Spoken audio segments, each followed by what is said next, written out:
अस्मद्गुरुभ्यो नमः। श्रीमान् वेंकटनाथार्य कवितार्किककेसरी वेदान्ताचार्यवर्यो मे सन्निधत्तां सदा हृदि। रामानुजदयापात्रं ज्ञानवैराग्यभूषणं श्रीमद्वेंकटनाथार्यं वन्दे वेदान्तदेशिकं।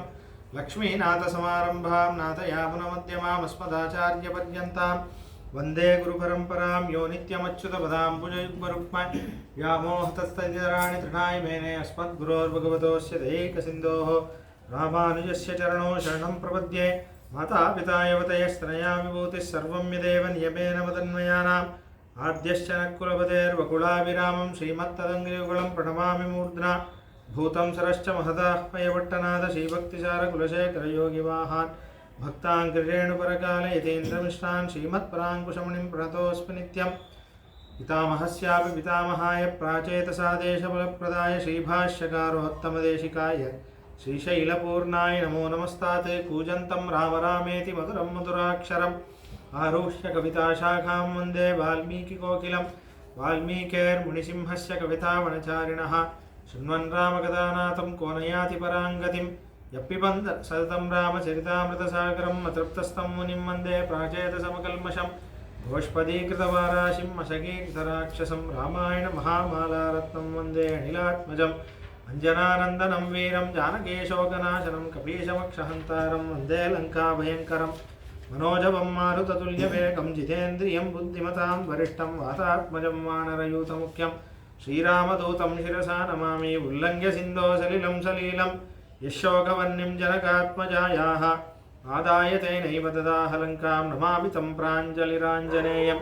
आञ्जनेयमधिपाटलाननं काञ्चनाद्रिकमनीयविग्रहं पारिजाततरुमूलवासिनं भावयामि पवमाननन्दनं। यत्र यत्र रघुनाथकीर्तनं तत्ततीर्थकृतमस्तकाञ्जलिं भाष्पवारि परिपूर्णलोचनं मारुतिं नमत राक्षसान्तकं। वेदवेद्ये परे पुंसि जाते दशरथात्मजे वेदप्राचेतसादासीत् साक्षात् रामायणात्मना चरितं रघुनाथस्य शतकोटिप्रविस्तरम् एकैकमक्षरं पुंसां महापातकनाशनं तदुपगसमाससन्धियोगं सममधुरोपनतर्थवाक्यबद्धं रघुवरचरितं मुनिप्रणीतं दशशिरसश्च वदं निशामयध्वम्। श्रीराघवं दशरथात्मजमप्रमेयं सीतापतिं रघुकुलान्वयरत्नदीपम् आजानुबाहुमरविन्ददलायदाक्षं रामं निशाचरविनाशकरं नमामि। वैदेही सहितं सुरद्रुमतले हैमे महामण्डपे मध्ये पुष्पकमासने मणिमये वीरासने सुस्थितम्। अग्रे वाचयति प्रभञ्जनसुतो तत्त्वं मुनिभ्यः परं व्याख्यान्तं भरतादिभिः परिवृतं रामं भजे श्यामलम्। आपदामपि हर्तारं धातारं सर्वसम्पदां लोकाभिरामं श्रीरामं भूयो भूयो नमाम्यहम्। धर्मात्मा सत्यसन्धश्च रामो दाशरथिर्यदि पौरुषे च प्रतिद्वन्द्वश्चरैहिणं जहि रावणिं। तपस्वाध्यायनिरतं तपस्वी वाग्विदाम्बरं नारदं परिपपृच्छ वाल्मीकिर्मुनिपुङ्गवं। जयत्याश्रितसन्त्रासध्वान्तविध्वंसनोदयः प्रभावान् सीतया देव्या परमव्योमभास्करः। सन्तः श्रीरङ्गपृथ्वीश शरणत्राणशेखराः जयन्ति भुवनत्राणपदपङ्कजरेणवः। கற்பார் ராமபிரானையல்லால் மற்றும் கற்பரோ புற்பா முதலா புல்லெரும்பாதி ஒன்றின்றியே நற்பாலையோத்தியில் வாழும் சராசரம் முற்றமும் நற்பாலு குய்த்தனன் நான்முகனார் பெற்ற நாட்டுளே। சியாபதி ராமச்சந்திர கி பவனசுத ஹனுமான் கி। अहमात्मा न देहोऽस्मि विष्णुशेषो अपरिग्रहः तमेव शरणं प्राप्तः तत्कैङ्कर्य चिकीर्षया। ఈ శరీరాన్ని కాదు జీవాత్మని పరమాత్మ అయిన శ్రీమన్నారాయణుడి దాసుడిని ఆయన మీదే ఆధారపడి ఉన్నవాడిని జీవితంలో నా వల్ల నేను ఏది చేయలేను, ఏ తపస్సు నా వల్ల కాదు, ఏ యాగం జపం ఏది నా వల్ల కాదు. నేను చేయగలిగిందల్లా ఒకటే శరణాగతి. ఒక సదాచార్యుడిని ఆశ్రయించి ఆ శరణాగతిని చేసి దాని తర్వాత బతికున్నంతకాలం ముక్తికి ఉపాయం దొరికింది కాబట్టి బతికున్నంతకాలం నా స్వామి శ్రీమన్నారాయణుడికి నచ్చినట్టే నా జీవితాన్ని గడిపి నేను ఆనందంగా జీవిస్తాను. అయితే పోయిన సంచికలో కౌసల్యమ్మ ఆశీర్వాదం చేయడం చూశాను. రాముణ్ణి. దాంట్లో ఒక 2 ముఖ్యమైన శ్లోకాలు ఉన్నాయి. అదొకసారి మీతో చెప్పిస్తాను. అది ఏ సరిగ్గా ఎక్కడ వస్తుందని కూడా చెప్తాను. తర్వాత ఇంటికి వెళ్ళి చూసుకోండి. రామాయణంలో కొన్ని శ్లోకాలని మనం తెలుసుకోవాలి. మన నిత్య జీవితంలో ఆ శ్లోకాలన్నీ కొన్ని అలానే ఉండిపోవాలి. మీరు ఎప్పుడైనా ఎవరైనా రామాయణాన్ని పారాయణం చేసేవాళ్ళని, ప్రత్యేకించి శ్రీ వైష్ణవ సంప్రదాయంలో ఎవరైనా మహనీయుల్ని మాట్లాడండి, అడుగడుక్కి రామాయణం నుంచి ఒక విషయం చెప్తారు. ఈ విషయం రామాయణంలో ఉంది, ఒక శ్లోకం చెప్తూ ఉంటారు. జీవితం నరనరాల్లో రామాయణమే ఉంటుంది. రామాయణం అంటే వాల్మీకి రామాయణం, అన్ని శ్లోకాలన్నీ ఉంటాయి. దాంట్లో ఒక శ్లోకం చెప్పండి. యం పాలయసి ధర్మం త్వం ధృత్యా చ నియమేన చ సవై రాఘవ శార్దూల ధర్మస్త్వాం అభిరక్షతు. యం పాలయసి ధర్మం త్వం ప్రీత్యా చ ధృత్యా చ నియమేన చ సవై రాఘవ శార్దూల ధర్మత్వం అభిరక్షతు ఒక శ్లోకం. ఇది అయోధ్యాకాండ 25వ సర్గ 3వ శ్లోకం. ఈ శ్లోకం కౌసల్యం ఏమంటుందంటే, ఏ ధర్మాన్ని నువ్వు పాలిస్తున్నావో, ఏ ధర్మాన్ని నువ్వు ధారణం చేస్తున్నావో, ఏ ధర్మాన్ని రక్షించడానికి నువ్వు ఇంత కష్టపడుతున్నావో, అదే ధర్మం నిన్ను కాపాడని, రమా నిన్ను కాపాడని, అదే ధర్మం నిన్ను రక్షించని అని అంటుంది. ఇది ఒక ఆశీర్వాదమే. మళ్ళీ మీ ఇంటికి ఎవరైనా వచ్చి ఒక ధర్మకార్యం చేస్తున్నారు, ఒక పెళ్లి చేస్తున్నారు, చాలా కష్టపడాలి, చాలా కష్టమైన ధర్మకార్యాలు ఇవన్నీ. ఇది చేస్తున్నాను, ఒక గుడి కడుతున్నాను, ఇలా ఏదో ఒకటి చాలా ధర్మకార్యాలు ఉంటున్నాను కదా. వాళ్ళకి ఏం ఆశీర్వాదం చేయాలి? అందరూ వేదం చదువుకొని ఉండరు. మీ వల్ల మీరు ఏం ఆశీర్వాదం? ఈ శ్లోకం చెప్తే, ఏ ధర్మాన్ని నువ్వు నిలపడానికి కష్టపడుతున్నావు, అదే ధర్మాన్ని నువ్వు రక్షించని ఆశీర్వాదం. ఈ శ్లోకం ఆశీర్వాదం. అంటే ఆ శ్లోకం అలానే మిమ్మల్ని ఎవరైనా మొక్కారంటే ఎం పాలసి ధర్మంతో ధృత్యాచ నియమేన చ సవై రాఘవ శార్దూల ధర్మత్వం విరక్షతు అని ఆశీర్వాదం. ఇదే నేర్పియాలి పిల్లలకి. దాని తర్వాత ఇది ఒక శ్లోకం. ఇది అమ్మా నాన్నలు పిల్లని ఆశీర్వాదం చేయడానికి మంచి శ్లోకం ఇది. యన్మంగళం సుపర్ణస్య వినత కల్పయత్ పురా అమృతం ప్రార్థయానస్య తత్తే భవతు మంగళం. పిల్లవాడు అమ్మాయో దూరం చదువుల కోసం ఎక్కడో వేరే రాష్ట్రం వెళ్తున్నారు, పరీక్ష రాయడానికి వెళ్తున్నారు, ఎక్కడో వెళ్తున్నారు, ఉద్యోగం అక్కడ ట్రాన్స్ఫర్ అయింది. అమ్మా నాన్న మొక్కేటప్పుడు ఇది ఆశీర్వాదం. యన్మంగళం సుపర్ణస్య వినతా కల్పయత్పుర అమృతం ప్రార్థయానస్య తత్తే భవతు మంగళం.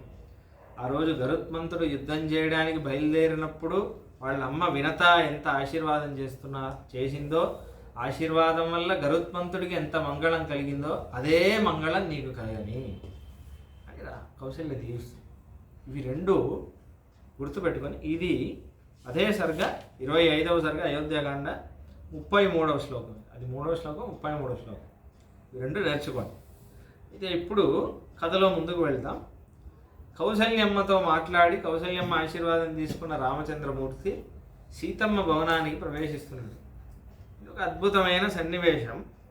ఎందుకంటే అభివాద్యతు కౌసల్యాం రామ సంప్రస్థితో వనం కృతస్త్వస్యయనో మాతా ధర్మిష్ఠే వర్త్మని స్థితః.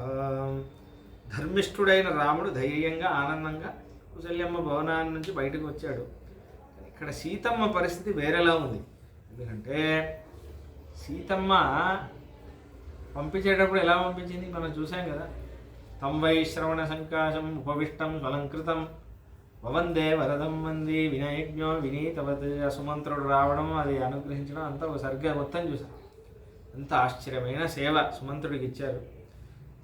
అదే తలుచుకుంటుంది. ఎందుకంటే పెళ్ళి అప్పుడు రాముడు ఎంత బాగా అలంకరించుకొని తయారయ్యాడో 12 ఏళ్ళ తర్వాత మళ్ళీ అంత అలంకారంతో వాళ్ళే చూసింది రామచంద్రుడు. అంత మంగళంగా పంపించింది. హాయిగా ఆనందంగా ఎదురు చూస్తుంది. రాముడు ఎలా ఎలా వస్తాడు, ఎలా ఎలా మహారాజు అవుతాడు, ఎలా ఎలా పట్టాభిషేకం అవుతుంది, ఆ ఊహల్లో అలానే ఆలోచిస్తుంది సీతమ్మ. అని ఇప్పుడు వచ్చి వనవాసం వెళ్ళాలి అనే విషయం చెప్పాడు. చెప్పేటప్పుడు అందుకే అంటున్నారు వాల్మీకి, విరాజయన్ రాజసుతో రాజమార్గం నరైర్వృతం హృదయాన్యామన్మథేవ జనస్య గుణవత్తయా. అయితే రాముడు ఇలా రాజమార్గంలో నడుస్తూ ఉంటే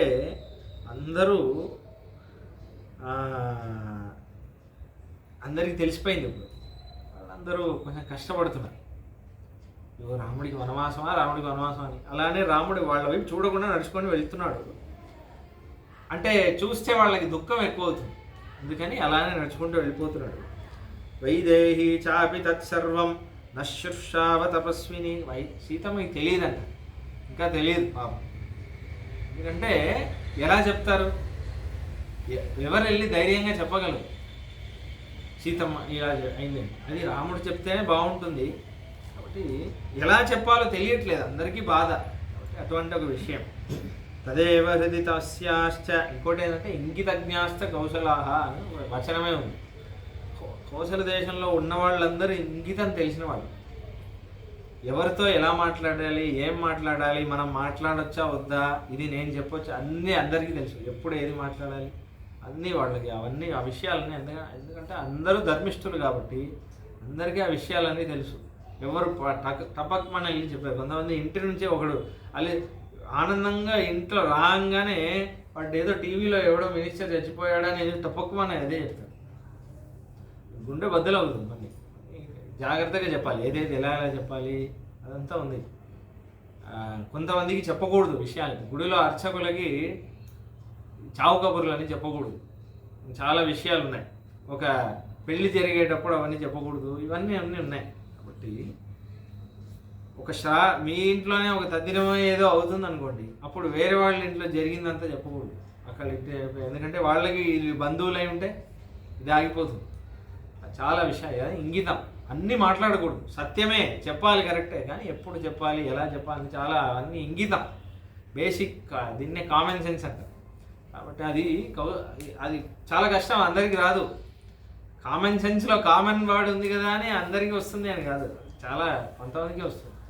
ఒకసారి ఏమైందంటే మా గుడిలో అర్చకులకి ఈ చావు కబురు చెప్పకూడదు, అది శాస్త్రంలోనే ఉంది. 10వ రోజు తర్వాతే చెప్పాలి. 11వ రోజు చెప్పి ఇలా అయిపోయాడంటే వాళ్ళు స్నానం చేసే ముందు, పొద్దున స్నానం చేసే ముందు ఫోన్ చేసి చెప్పాలి. అంటే వాళ్ళు స్నానం చేసేస్తే ఇది అశౌచం పోతుంది కదా. ఎందుకంటే వాళ్ళకి చెప్తే గుడి ఎవడు చూసుకుంటాడు, అందుకే వాళ్ళకి చెప్పకూడదు ఈ విషయాలు. అయితే ఎవరో బంధువుల్లో, మా నాన్నగారి బంధువుల్లో ఎవరో పోయారు. పోతే మా నాన్నగారి మేనమామయ్య, అయితే ఆయన ఏం చేశాడు, మా మేనత్తమ్మకి చెప్పారు, న్యూస్ చెప్పి వాడికి మాత్రం చెప్పకు, వాడు గుళ్ళో ఆరాధన, వాడికి కైంకర్యం చేస్తున్నాడు, వాడికి చెప్పొద్దు, నీకు చెప్తున్నాను, వాడికి తర్వాత చెప్పు అని ప్రత్యేకించి అన్నారు. ఆయన ధర్మశాస్త్రంలో ఉన్న విషయం ఆయన చెప్పారు. మా మేనత్తమ్మ ఏం చేసింది, మా నాన్నగారికి ఫోన్ చేసి నీకు విషయం తెలుసా, ఇలా జరిగింది, మామయ్య గారు చెప్పొద్దన్నారు, కానీ నేను నీకు చెప్తున్నాను. మా నాన్న లెఫ్ట్ రైట్ క్లాసిఫికేషన్, నీకు బుద్ధి ఉందా లేదా అని. దాని తర్వాత నేను అక్కడెక్కడో వెళ్తే నన్ను పిలిచి నేను 10 రోజులు మార్నింగ్ ఈవినింగ్ చేసి అలా ఇబ్బంది. చెప్పొద్దు అన్నప్పుడు ఎందుకు చెప్పావు, నీకు బుద్ధి ఉందా లేదా, వాళ్ళు ఒక కారణంతో చెప్తారు, ఇది కూడా తెలీదా నీకు అని ఎందుకు చెప్తున్నా అంటే, ఆ ఇంగితం అనేది వాల్మీకి కొన్ని విషయాలు సింపుల్గా చెప్తారు కానీ ఒక ధర్మం ఉంటుంది. రామాయణమే అది అలానే ఉంటుంది, ఒక్కొక్క అడుగుకి ఒక ధర్మం ఉంటుంది, ఏమైనా తెలుసుకోవాలి. అయితే దేవకార్యం శ్మసాకృత్వా కృతజ్ఞా హృష్టచేతన అభిజ్ఞా రాజధర్మాణం రాజపుత్రి ప్రతీక్షతి. దేవకార్యం, అక్కడ పూజలు అవి చేసుకొని శిష్టచేతన చాలా ఆనందంగా ఉంది. రాజధర్మం తెలిసిన రాజపుత్రిక అయిన సీత ప్రతీక్షతి, రాజధర్మాలన్నీ బాగా తెలిసిన రాజపుత్రి అంటున్నారు. ఎందుకంటే ఇప్పుడు ఈ గుణమే ఆవిడ. రాజధర్మం అంటే ఏంటి, ఎలా ఉంటుంది, ఒక క్షత్రియ స్త్రీ ఎలా మాట్లాడాలి అలానే మాట్లాడుతుంది. రాజపుత్రి ఆవిడేమేంటో భయపడి చాలా అబల అయిన స్త్రీ కాదు. సీతమ్మ అంటే జర్నలలో చూపిస్తారు, అలా కాదు. ఎప్పుడు స్వామివారు మాట్లాడితే బాగుంటుందా, అమ్మవారు మాట్లాడితే బాగుంటుందా అనే ప్రశ్న వచ్చినప్పుడు అమ్మవారు మాట్లాడడం వినేంత వరకే స్వామివారు మాట్లాడేది బాగా అనిపిస్తుంది. అమ్మవారు మాట్లాడేది విన్నామనుకోండి, స్వామివారికి కూడా అమ్మవారు మాట్లాడేదే నచ్చుతుంది. మధురాలాప కిమాహ మమ భామిని అని అంటాడు రాముడు సుందరకాండం. ఆంజనేయ స్వామి ఇలా రాగానే, లంకకి వెళ్ళి రాగానే మధురాలాప కిమాహ మమ భామిని, సీత చాలా మధురంగా మాట్లాడుతుందే, ఏమని చెప్పవా, నా ప్రాణం పోయేలా ఉంది అని అంటాడు రాముడు. చాలా మధురంగా మాట్లాడుతుందే, ఏం చెప్పింది, నా గురించి ఏదైనా చెప్పిందా అని అంటుంది. కాబట్టి అదే విషయం. అంటే మీరు రాముడు మాట్లాడేదే విన్నారనుకోండి, రాముడు ఎంత బాగా మాట్లాడతాడో అనిపిస్తుంది. కానీ సీతమ్మ మాట్లాడేది వినాలి. వింటే రాముడు ఎంతైనా తక్కువే అన్నట్టు అనిపిస్తుంది. అలా కాబట్టి చూడండి. అయితే ఆవిడ అలా ఉంది. ప్రవివేశాత రామస్తు స్వమేష్మ సువిభూషితం ప్రసృష్ట జన సంపూర్ణాం హ్రియా కించిదవాన్ముఖ. ఈవిడ మహాలక్ష్మి. ఈవిడ అవతారమే ఎటువంటిదంటే, విష్ణు పురాణంలో పరాశర మహర్షి అంటున్నారు, రాఘవత్వే భవత్సీత రుక్మిణీ కృష్ణ జన్మని అవతారం కరోత్యేష విష్ణో శ్రీరవరపాయిని వచనం అంటారు. ఆవిడ శ్రీమన్నారాయణుడికి ఎంత రైట్స్ ఉన్నాయో ఆవిడికి అన్ని రైట్స్ ఉన్నాయి. ఈశ్వరి ఆవిడ, ఏమాత్రం ఏ దాంట్లో తక్కువ కాదు. ఆవిడ కూడా ఈశ్వరి, ఆవిడ కూడా శాసించగలుగుతుంది, ఆవిడ కూడా శరణాగతి రక్షణ చేయగలుగుతుంది, ఆవిడ కూడా ముక్తి ఇవ్వగలుగుతుంది. అన్ని రైట్స్ ఉన్నాయి ఆవిడకి. అందుకే అవతారం కూడా ఒక సహధర్మచారిణి అంటే ఆయన ఎలా అవతారం చేస్తే ఆవిడ అలా అవతారం చేస్తుంది. ఆయన శ్రీవైకుంఠం నుంచి క్షీరసాగరంలో అవతారం చేశాడు, ఆదిశేషుడి మీద పడుకొని. ఎందుకంటే శ్రీవైకుంఠంలో అందరూ వెళ్ళలేరు. క్షీరసాగరంలో అవతారం చేశాడా, ఈవిడ కూడా అదే క్షీరసాగరం నుంచే వచ్చింది. చాలామంది అనుకుంటారు మహాలక్ష్మి అలానే వచ్చిందేమో అని. మీరు భాగవతం చదవండి. భాగవతంలో ఆ క్షీరసాగరం చేయండి మీకు అన్నీ వస్తాయి, దాంట్లో అమృతం వస్తుంది, ఇవన్నీ విష్ణుమూర్తి చెప్తాడు. చెప్పి ఒక్కొక్కటి వీళ్ళు చిలకడం ప్రారంభిస్తే దాని నుంచి మహాలక్ష్మి వస్తుంది కదా. దాని ముందు వీళ్ళు ఇంద్రుడు వీళ్ళందరూ వెళ్ళి కోరుకునే ఒక అధ్యాయం వస్తుంది. దాంట్లో వాళ్ళు ఏమంటారో తెలుసా, ఒక ప్రత్యేకించి అంటారు, హృదయంలో మహాలక్ష్మిని పెట్టుకున్నవాడా మమ్మల్ని అనుగ్రహం చేయని అడుగుతారు. అంటే వైకుంఠంలో ఆల్రెడీ మహాలక్ష్మి హృదయంలో ఉంది. ఈవిడ ఎందుకు మళ్ళీ క్షీరసాగరం నుంచి అప్పుడేదో కొత్తగా వచ్చినట్టు ఎందుకు అవతారం చేస్తుంది అంటే, ఈయన క్షీరసాగరంలో వచ్చాడు, ఈయన ఎలా అవతారం చేస్తే ఆవిడ అలా అవతారం. అదే విషయం. అంటే మహాలక్ష్మి అది వేదాంత స్వామి స్థాపిస్తున్నారు ఆ విషయాన్ని. చాలామంది మహాలక్ష్మి అంటే కొంచెం తక్కువ, ఏమాత్రం తక్కువ కాదు. శ్రద్ధయా దేవో దేవత్వం అష్ణుతే అని అంటుంది. ఆవిడ ఉండడం వల్లే ఈయన దేవుడు అని అంటుంది. దేవత్వం అనేది ఆవిడ ఉండడం వల్లే వస్తుంది ఆయన వేదమే అంటుంది. కాబట్టి అలానే పరాశర మహర్షి అంటున్నారు, రాఘవత్వే భవత్సీత రుక్మిణీ కృష్ణ జన్మని. చూడండి, ఆయన యాగం నుంచి అవతారం చేశాడా. రాముడు యాగం నుంచి పాయసం వచ్చింది, పాయసం తీసుకున్నాడు, అవతారం చేశాడు. అదే యాగభూమిలో సీత ఆయనకి తగినట్టే అవతారం. ఆయన గొల్ల కులంలో అవతారం చేస్తే ఈవిడ కూడా నీలాదేవిలాగా, రాధా అంటున్నారు, నీలాదేవిలాగా వస్తుంది. దాని తర్వాత ఆయన క్షత్రియుడు అవుతాడు, రుక్మిణిలాగా. కాబట్టి ఆయన ఎలా అవతారం చేస్తే ఈవిడ అలా ఆళ్వార్లలాగా, నమ్మాళ్వార్లాగా ఈయన అవతారం చేస్తే ఆవిడ ఆండాడు. కాబట్టి గోదాదేవి ఈయన భక్తుడిలాగా వస్తే ఆవిడ కూడా అలానే వస్తుంది, ఈయన ఆచార్యులాగా వస్తే ఆవిడ కూడా ఆచార్యులాగా. కాబట్టి ఆయనకి, ఎందుకంటే సహధర్మచారి, ఆ యాగంలో భక్తుల్ని సంరక్షించాలి అనే యాగంలో ఆయన ఇద్దరు చేతిలో చేయి పట్టుకొని ఒకే దీక్షలో ఇద్దరు సమానంగా వస్తున్నారు. కాబట్టి అదే ఇక్కడ చూపిస్తుంది. ఎందుకు ఈ విషయం చెప్తున్నానంటే, ఆయన వనవాసం అంటే ఈవిడ కూడా వనవాసం. ఆ సర్గయ్య ఇప్పుడు చూడబోతున్నాం. ఎంత అద్భుతమైన సంభాషణ. ముందు రాముడు మాట్లాడుతూ సీత మాట్లాడు, మళ్ళీ రాముడు మాట్లాడతాడు, మళ్ళీ సీతమ్మ మాట్లాడుతుంది, తర్వాత రాముడు మాట్లాడలేడు. అలా ఉంటుంది సర్గ. అంటే ఇక్కడ విషయం ఏంటంటే, ఇంతసేపు కౌసల్యమ్మకి ఏ ధర్మం చెప్పాడు రాముడు, నేను నీతో వస్తాను రా అంటే, అమ్మా నువ్వు నాతో రాకూడదు, భర్త ఎక్కడుంటే అక్కడే ఉండాలి అని చెప్పిన రాముడు, ఇక్కడ నువ్వు ఇక్కడే ఉండు, నేను మాత్రం వెళ్ళేది వస్తాను అని మాట్లాడతాడు. అదే పాయింట్ మీద సీతమ్మ మాట్లాడుతుంది చాలా అందంగా. అంటే ఇప్పుడు చూడండి, ముందు వాల్మీకి ఏమంటున్నారు, ఇంకా మాట్లాడడం ప్రారంభించలేదు. వాల్మీకి మహర్షి సీన్ సెట్ చేస్తున్నారు. చేసేటప్పుడు ఏమంటారు, రాముడు మెల్లగా నడుచుకుంటూ వస్తున్నాడంట భవనానికి. ప్రవివేశాత రామస్థు స్వవేష్మ సువిభూషితం. మంచిగా అలంకారం చేసుకున్న రాముడు తన భవనానికి ప్రవేశించాడు. ప్రహృష్ట జన సంపూర్ణం హ్రియా కించిద్ అవాన్ముఖ. ఇలా తల కిందికి పెట్టుకొని చాలా మూడ్ ఆఫ్ అయిపోయినట్టు, ఒక ఏమంటారు వ్యాకులత అని అంటారు కదా, అటువంటి ఒక ముఖం చాలా ఇలా దుఃఖంగా ఏదో శోకంగా ముఖం పెట్టుకొని ఇలా వచ్చాడంట సీతతో. ఎందుకు అలా పెట్టుకున్నాడు? రాజ్యం ఇవ్వలేదనా? కాదు. ఎందుకంటే వాల్మీకి మహర్షి అప్పుడు ఏమన్నారు, దశరథతో కైకేయితో మాట్లాడి బయటకు వచ్చినప్పుడు వాల్మీకి మహర్షి ఏమన్నారు, లక్ష్యతే చిత్త విక్రియ అనో పదం వాడాడు. మనస్సులో కూడా రాముడికి దుఃఖం లేదు, ఆనందంగా ఉన్నాడు. ఎందుకంటే నాన్న మాటని పరిపాలించడం అనేది ఒక ధర్మం. కాబట్టి రాముడికి కొంచెం కూడా దుఃఖం లేదు అన్నాడు. అది కారణమా? అది కూడా కారణం. కాబట్టి ఏది కారణం అంటే మన ఆచార్యులు 2 కారణాలు చెప్పారు. కించిద్ అవాన్ముఖ అంటే మొదటి కారణం, సీతమ్మని విడిచి వెళ్ళాలా ఇప్పుడు వనవాసానికి, ఎలా చెప్పాలి నేను? సీతమ్మ అంటే రాముడికి కూడా ఇష్టం కదా, ఆవిడ్ని విడిచి ఎలా ఉండాలి ఇప్పుడు ఎలా చెప్పాలి? కౌసల్యమ్మకి ధైర్యంగా చెప్పేశాడు. ఇక్కడ రాగానే శోకంగా ఇలా పెట్టుకొని వచ్చాడట ముఖం. అలా వస్తున్నాడట రాముడు. వాల్మీకి చెప్తున్నాడు కించిద్ అవాన్ముఖ. తీసుకొని సీత ముందు ఏదో ఓడిపోయినట్టు ఇలా వచ్చి నిల్చున్నాడు. అయితే అదొక విషయం. ఇంకో విషయం రాముడికి ఏంటంటే, ఇప్పుడు సుమంత్రుడు పిలిచాడు.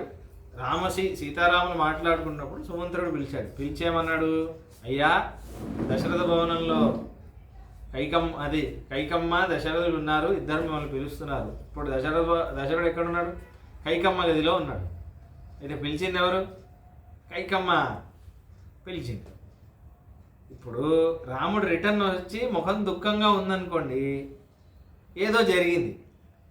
ఎవరి వల్ల జరిగి ఉంటుంది? నేను ఎక్కడికి వెళ్ళాడు? కైకమ్మని చూడడానికి వెళ్ళాడు. కాబట్టి అక్కడే ఏదో జరిగి ఉండాలి. అయితే ఇప్పుడు అక్కడే ఏదో జరిగి ఉండాలంటే, ఇప్పుడు సీతమ్మ కైకమ్మ గురించి తప్పుగా అనుకుంటుందేమో అని రాముడికి బాధ. మా కైకమ్మ గురించి సీతమ్మ తప్పుగా అనుకుంటుందేమో అని జనరలీ అనుకుంటారు. నీకు రాజ్యం లేదు అని, మా అమ్మ నాన్న నాకు ఇది లేదన్నారు, ఆస్తిలో నీకు వాటా లేదు అన్నారు అని వెళ్ళి మీ భార్య దగ్గర చెప్పండి. 10 తరాలు తిట్టకపోతే అడగండి. మీ నాన్న ఒకడు మీ అమ్మ ఒకటి అన్నీ అడుగుతుంది కదా. అంటే అదేం తప్పు కదా, అలానే ఉంటుంది కదా. మీ నాన్న ఒకడు అది అక్కడి నుంచి వెలేస్తారు మొత్తం. కాబట్టి ఇప్పుడు మా కైకమ్మ గురించి తప్పుగా అనుకుంటుందేమో. సీతమ్మ అనుకుంటుందా? అనుకోదు. అయినా కానీ అటువంటి ఒక దుఃఖం, సహజమైన దుఃఖం. అంటే చూడండి, రాముడు ఎవరి గురించి తప్పుగా అనుకోకూడదు. ఈ కైకమ్మని తప్పుగా మళ్ళీ అరణ్యకాండలో లక్ష్మణుడు ఒక మాట అంటాడు కైకేయిని. అక్కడ కూడా ఎందుకురా కైకేయిని ఎందుకంటావు, వదిలేసి, అక్కడ కూడా డిఫెండ్ చేస్తాడు. ఏంటి అది అయిపోయి 10 ఏళ్ళు అయిపోతుంది. 10 ఏళ్ళు అయిపోతే కూడా, అన్నయ్య మన ఇంట్లో అందరూ బాగున్నారు, ఈ కైకమ్మ మాత్రం ఎందుకు ఇలా ఉంది అనగానే ఆపేయి అంటారు. అది వస్తుంది, చాలా అద్భుతమైన సమావేశం కూడా చెప్తాను. అయితే ఇప్పుడు చూడండి, అయితే ఇలా వచ్చినప్పుడు సీతమ్మ ముందు దగ్గర వచ్చి నించున్నాడు. అత సీతా సముత్పత్య వేపమానాచ తంపతిం అపశ్యత్ శోక సంతప్తం చింతా వ్యాకులితేంద్రియం తాం దృష్ట్వా సహి ధర్మాత్మా న శశాక మనోగతం తం శోకం రాఘవం సోడుం తతో వివృతతాం గతః. రాముడు ఒంటరిగా వచ్చాడు, చాలా శోకంగా ఉన్నాడు. చూసి సీతమ్మకి ఏదో కొంచెం ఇది అయిందంట, టెన్షన్ అయింది. వివర్ణ వదనం దృష్ట్వా తం ప్రస్మిన్ అమమర్షణం ఆహం దుఃఖాపి సంతప్త కిమిదానీమిధం ప్రభో. ఏమైందండి అని అడిగినట్టు. అద్య బార్హస్పత శ్రీమాన్ యుక్త పుష్యేణ రాఘవ. బార్హస్పత శ్రీమాన్ యుక్త పుష్యేణ రాఘవ. గురుపుష్య యోగం ఉంది ఆ రోజు. గురువారం పుష్యమి నక్షత్రం. గురువారం రోజు పుష్యమి నక్షత్రం వచ్చిందంటే చాలా మంచి యోగం అని ఉంది జ్యోతిష శాస్త్రంలో. గురుపుష్య యోగం అంటారు. ఆ రోజు ఏదైనా ధర్మకార్యం చేయొచ్చు, మంత్రోపదేశం తీసుకోవచ్చు, ఆచార్య సంభావన చేయాలి. ఇవన్నీ కొన్ని అక్షయ తృతీయ, విజయదశమి ఇవన్నీ పంచాంగం చూసే అవసరం లేదు. ఆ రోజు ఏ పనైనా స్టార్ట్ చేయొచ్చు. అలా గురు పుష్య యోగం, గురువారం రోజు పుష్యమి నక్షత్రం వచ్చిందంటే చాలా మంచి యోగం. ఆ రోజు ఏ పనైనా ప్రారంభించవచ్చు, మంచిదే అవుతుంది. సంప్రదాయంలో ఏముందంటే ఆ రోజు ఆచార్య దర్శనం చేయాలి, మన గురువుగారిని వెళ్ళి దర్శించాలి, ఆ రోజు ఆయనకి సంభావన చేయాలి. చేస్తే మనకి అక్షయంగా ఆయన కటాక్షం ఉంది, అన్ని మంచిది అవుతుంది అని ఉంది. కాబట్టి అలా అటువంటి ఒక ముహూర్తం వేయాలి. గురుపుష్య యోగ అదే భారహత్పత శ్రీమాన్ యుక్త పుష్యేణ రాఘవ ప్రోచ్యతే బ్రాహ్మణై ప్రాజ్ఞై కేనత్వమసి దుర్మనా. బ్రాహ్మణులు లేరేంటి? మీకు ఎవరు ఆశీర్వాదం చేయలేదా? మీకు పట్టాభిషేకం జరగలేదా? నతే శతశలాకేన జలఫేన నిభేన చ ఆవృతం వదనం వల్గు ఛత్రేనాభి విరాజితే. మీకు పైన గొడుగు ఉండాలి, ఆ గొడుగు తెల్లటి గొడుగులే ఉండాలి, మీకు ఆశీర్వాదాలన్నీ జరగాలి, మీరు కొంచెం తడిగా ఉండాలి, మీకు పట్టాభిషేకం అవ్వాలి, మీ మీద పాలు పెరుగు మొదలైనవన్నీ జల్లాలి. ఏమి కనిపించట్లేదు, ఏం జరగలేదా? యజనాభ్యాం చ ముఖ్యాభ్యాం శతపత్ర నిభేక్షణం చంద్రహంస ప్రకాశాభ్యాం విద్యచేత తవాననం. మీ ముఖంలో కాంతి లేదే, ఏదో దుఃఖంగా ఉన్నారే. వాగ్మినో వందినశ్చాపి ప్రహృష్టస్వాం నరషభ స్తువంతో నాద్యదుష్టంతే మండలే సూతమాగదాహ. సూతమాగదులు అని మహారాజాని కీర్తి చేయడానికి కొంతమంది ఉంటారే, వాళ్ళందరూ ఇటువంటి వాడు అటువంటి వాడు రాజాదిరాజగా అవన్నీ చెప్తూ వస్తారే. మీరేంటి ఒంటరిగా వచ్చారు? ఇవన్నీ ఎవరు లేరా మీ వెంట? ఇలా వచ్చారేంటి? నదే క్షౌద్రం చదది చ బ్రాహ్మణ వేదపారగా మూర్ధ్నిం మూర్ధాభియుక్తశ్చ దదతి స్మ విధారత. దాని తర్వాత అంటున్నారు పౌరజానపదులేవి, ఏంటి వాద్యాలేవి, ఘోషాలేవి. చతుర్భిర్వేగ సంపన్నైర్హర్యై కాంచన భూషణై ముఖ్య పురుష పుష్పరథోయుక్త కిం న గచ్చతి తేగ్రత. మీరు రథంలో కదా దిగాలి, రథసారథులు ఎక్కడ? మీకు ఛత్రం చామరం అవన్నీ వేసేవాళ్ళు ఎక్కడ? ఉపచారాలు చేసేవాళ్ళు ఎక్కడ? నహస్తి జాగ్రత్త శ్రీమాన్. మీరు మహారాజాగా ముందు నడుస్తుంటే మీ ముందు ఏనుగులన్నీ వెళ్ళాలి, ఆ ఏనుగు అలంకరింపబడాలి. ఏం రాలేదేంటి? ఒంటరిగా వచ్చారేంటి? ఏమైందండి అని అడుగుతుంది. నచ కాంచన చిత్రం తే పశ్యామి ప్రియదర్శన భద్రాసనం కృత్య యాంతవీర పురస్సతం. ఏంటి మీకు ఇవాళ మీకు పట్టాభిషేకం ఇవ్వాలి, రాజ్య సింహాసనం అంతా ఇవ్వాలి, ఏం కనిపించట్లేదు, దాని గురించి ఏం వినిపించట్లేదు, ఏమైంది? అభిషేకో సదా యదా సజ్జ కిమిదానీమిదం తవ అపూర్వో ముఖవర్ణశ్చ నప్రహర్షశ్చ లక్ష్యతే. అభిషేకానికి అన్నీ తయారుగా అన్నీ ఉన్నప్పుడు ఏంటి కనిపించట్లేదు? మీ ముఖంలో ఉన్న కాంతి కూడా పోయింది, ఎప్పుడు మిమ్మల్ని ఇలా చూడలేదే, మీ ముఖం ఎంత ప్రసన్నంగా ఉంటుంది, దీనికి కారణం ఏంటి అని అడిగింది. ఇన్ని ప్రశ్నలన్నీ అడిగింది, సహజంగా అడిగేటట్టు అడిగితే ఇక్కడ చూడండి. దాని తర్వాత ఇప్పుడు మన స్వామి మాట్లాడుతున్నారు. ఇతీవ విలపంతీం తాం ప్రోవాచ రఘునందనః సీతే తత్ర భవాన్ స్థాతః ప్రవ్రాజయతి మాం వనం కులే మహతి సంభూతే ధర్మజ్ఞే ధర్మచారిణి శృణు జానకీయేనేదం క్రమేణాధ్యాగతం మమ రాజ్ఞా సత్యప్రతిజ్ఞేన పిత్రా దశరథేన చ కైకేయ్యై మమ మాత్రే తు పురా దత్తౌ మహావరౌ తయాద్య మమ సజ్జేస్మిన్ అభిషేకే నృపోద్యతే ప్రచోదిత సమయో ధర్మేణ ప్రతినిర్జితః అంటున్నాడు. ఏమంటున్నాడు? ప్రారంభించేటప్పుడే చూడండి అది ఎలా ప్రారంభించాలి. స్వామి అంటున్నారు కులే మహతి సంభూతే ధర్మజ్ఞే ధర్మచారిణి.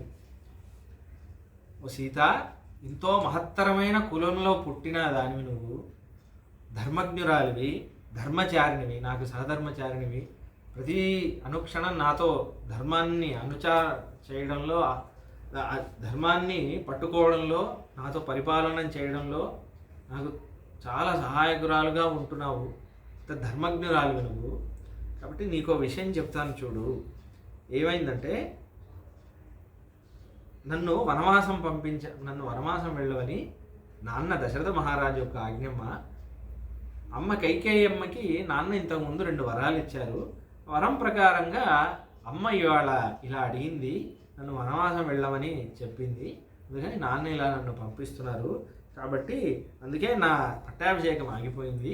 నేను ఇప్పుడు వనవాసం వెళ్ళాలి, చతుర్దశి వర్ష అంటే చూడండి ఇక్కడ ముఖ్యమైన విషయం ఏంటంటే మ్యూచువల్ రెస్పెక్ట్ అంటున్నారు చూడండి. ఎలా మాట్లాడుతున్నాడు, నువ్వు ధర్మచారిణివి, కులే మహతి సంభూతే, ధర్మజ్ఞే ధర్మచారిణి అని అంటున్నారు. రాముడు ఇవి అనే అవసరం లేదు, డైరెక్ట్గా మ్యాటర్ చెప్పొచ్చు. ఎందుకు చెప్తున్నాడు అంటే భార్యాభర్తల మధ్య ఇదొక గౌరవం అనేది ఉండాలి. అప్పుడే ఈవిడ అడ్వైస్ చేస్తే ఆయన వినే పొజిషన్లో ఉంటాడు, ఈయన అడ్వైస్ చేస్తే ఆవిడ వినే పొజిషన్లో ఉంటాడు. నోర్మూయి నీకేం తెలుసు అనే అనుకోండి, ఆ దూరం పెరిగిపోతుంది. ఈయన మనం చెప్పేది వినడు, ఈవిడ నేను చెప్పేది వినదు అన్నట్టు అయిపోతుంది. అందుకే ఒక సర్గ అలానే వస్తుంది అరణ్యకాండలో. సీతమ్మ అడ్వైస్ చేస్తుంది రాముడికి, రాముడు అడ్వైస్ చేస్తాడు సీతమ్మ. ఎంత బాగా మాట్లాడతారు, కొంచెం కూడా నీకు తెలీదు నాకు తెలుసు నేనే రైట్ నువ్వు రాంగ్ ఇలా మాట్లాడరు. కరెక్టే మీరు చెప్పేది, మీరు చాలా గొప్పగా ఆలోచిస్తున్నారు. మీరు సీతని చూసి రాముడు కూడా అలానే అంటాడు, సీత నువ్వు ఎంతో గొప్ప వంశంలో పుట్టినదాన్ని కాబట్టి నువ్వు ఇంత ధార్మికంగా మాట్లాడుతున్నావు, కరెక్టేనమ్మా, కానీ ఎందుకు నేను ఇలా చేస్తున్నానంటే ఇలా మాట్లాడతాను. అంటే చూడండి దీంట్లో అసలు గొడవ రావడానికి ఆస్కారమే లేదు.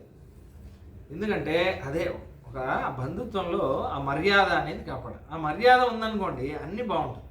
సార్ ఆసురీ లక్షణమే రాదు, ఆసురీ లక్షణమే రాదు. అదే కాపాడుతుంది ఆ బంధుత్వాన్ని. మ్యూచువల్ రెస్పెక్ట్ ఉంది. నీకేం తెలుసు అని అయితే ఒక్కొక్కసారి అలా అయిపోతుంది. నీకేం తెలుసు అని అంటాము, చివరికి వాళ్ళకే బాగా తెలిసి ఉంటుంది, మనకి రియలైజేషన్ 10 ఏళ్ళ తర్వాత వస్తుంది.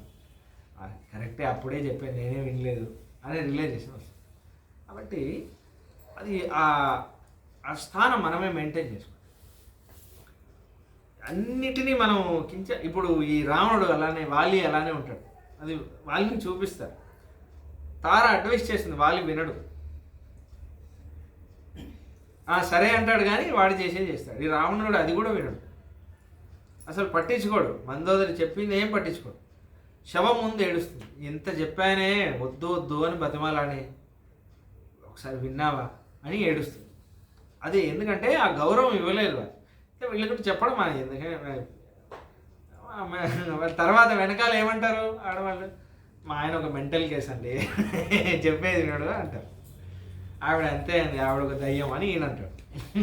ఎందుకు ఇవన్నీ? పరస్పరం ఆ గౌరవం ఉండాలి.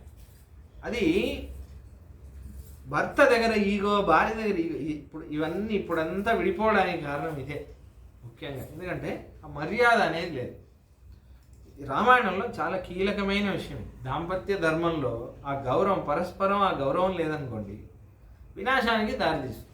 కాబట్టి అక్కడ మాత్రం అహంకారం అదంతా వదిలేసి ఆ గౌరవానికి, ఆ బంధుత్వానికి మనం విలువ ఇవ్వాలి. అయితే దాని తర్వాత అంటున్నాడు, చతుర్దశి వర్షాని వస్తవ్యం దండకే మయా పిత్రా మే భరతశ్చాపి యవ్వరాజ్యే నియోజిత. సీత 14 ఏళ్ళేమ్మా, ఇలా వెళ్ళి అలా వచ్చేస్తాను, దండకారణ్యము అని ఇక్కడ ఉంది, ఇక్కడ వెళ్తాను. పిత్రామే భరతశ్చాపి యవ్వరాజ్యే నియోజిత. కాబట్టి నేను ఇలా దండకారణ్యానికి వెళ్తాను, భరతుడు రాజవుతాడు, భరతుడికి రాజ్యం ఇవ్వాలని పెద్దలు నిర్ణయించారు. కాబట్టి సోహం త్వామాగతో ద్రష్టుం ప్రస్థితో విజనం వనం భరతస్య సమీపేతే నాహం కత్య కదాచన వృద్ధియుక్తా హి పురుషా నసహంతే పరస్తవం తస్మాన్నతే గుణాః కత్యా భరతస్యాగ్రతో మమ. కాబట్టి అమ్మా సీత, నేను నీకు కొన్ని విషయాలు చెప్తాను, నువ్వు కొంచెం జాగ్రత్తగా విను. కాబట్టి నేను ఇప్పుడు వెళ్ళిపోతాను కదా, వెళ్ళిపోతే నువ్వు నా గురించి ఆలోచిస్తావు, ఎందుకంటే నీకు నేనంటే చాలా ఇష్టం, నువ్వు నా గురించి ఆలోచిస్తావు. కానీ భరతుడు సమీపంగా ఉన్నప్పుడు ఊరికే నా గురించి నువ్వు మాట్లాడకూడదు, ఎందుకంటే వాడు రాజు అవుతాడు కదా. వృద్ధియుక్తా హి పురుష నసహంతే పరస్తవం. ఎవరు గొప్ప కీర్తి పొందిన వాళ్ళు, వాళ్ళ ముందు ఎంత మంచి వాళ్ళైనా వేరే వాళ్ళ ముందు పొగుడుతుంటే ఒక్కొక్కసారి వాళ్ళకి నచ్చకపోవచ్చు. కాబట్టి నువ్వు అటువంటి పనులన్నీ చేయకు. తస్మాన్నతే గుణ. కాబట్టి ఊరికే భరతుడు వచ్చినప్పుడల్లా మా ఆయన ఇటువంటి వాడు, మా ఆయన అటువంటి వాడు, ఊరికే అదే విషయం చెప్పకు. ఆయన ప్రత్యేకించి భరతుడి ముందు ఇవన్నీ మాట్లాడకు. అహం తే నాను వక్తవ్యో విశేషేణ కదాచన అనుకూలతయా శక్యం సమీపే తస్య వర్తితుం. భరతుడు దాని తర్వాత నీ సఖీమణులందరి దగ్గర నా గురించి ఏం చర్చ చేయకు, ఎందుకంటే వాళ్ళ నీ భరతుడు ప్రత్యేకించి భరతుడు చుట్టూ ఉన్న వాళ్ళు నీతో అనుకూలంగా ఉంటేనే నీకు బాగుంటుంది, నువ్వు సుఖంగా ఉండగలుగుతావు 14 ఏళ్ళు, లేకపోతే నీకు కష్టం ఏర్పడుతుంది. కాబట్టి కొంచెం జాగ్రత్తగా మాట్లాడు. తస్మై దత్తం నృపతి నా యవ్వరాజ్యం సనాతనం ప్రస్యాస్త్వయాసీతే నృపతిశ్చ విశేషత. కాబట్టి మహారాజా నిర్ణయించి ఇచ్చారు. కాబట్టి దశరథ మహారాజుకు నువ్వు చాలా మర్యాద ఇవ్వాలి.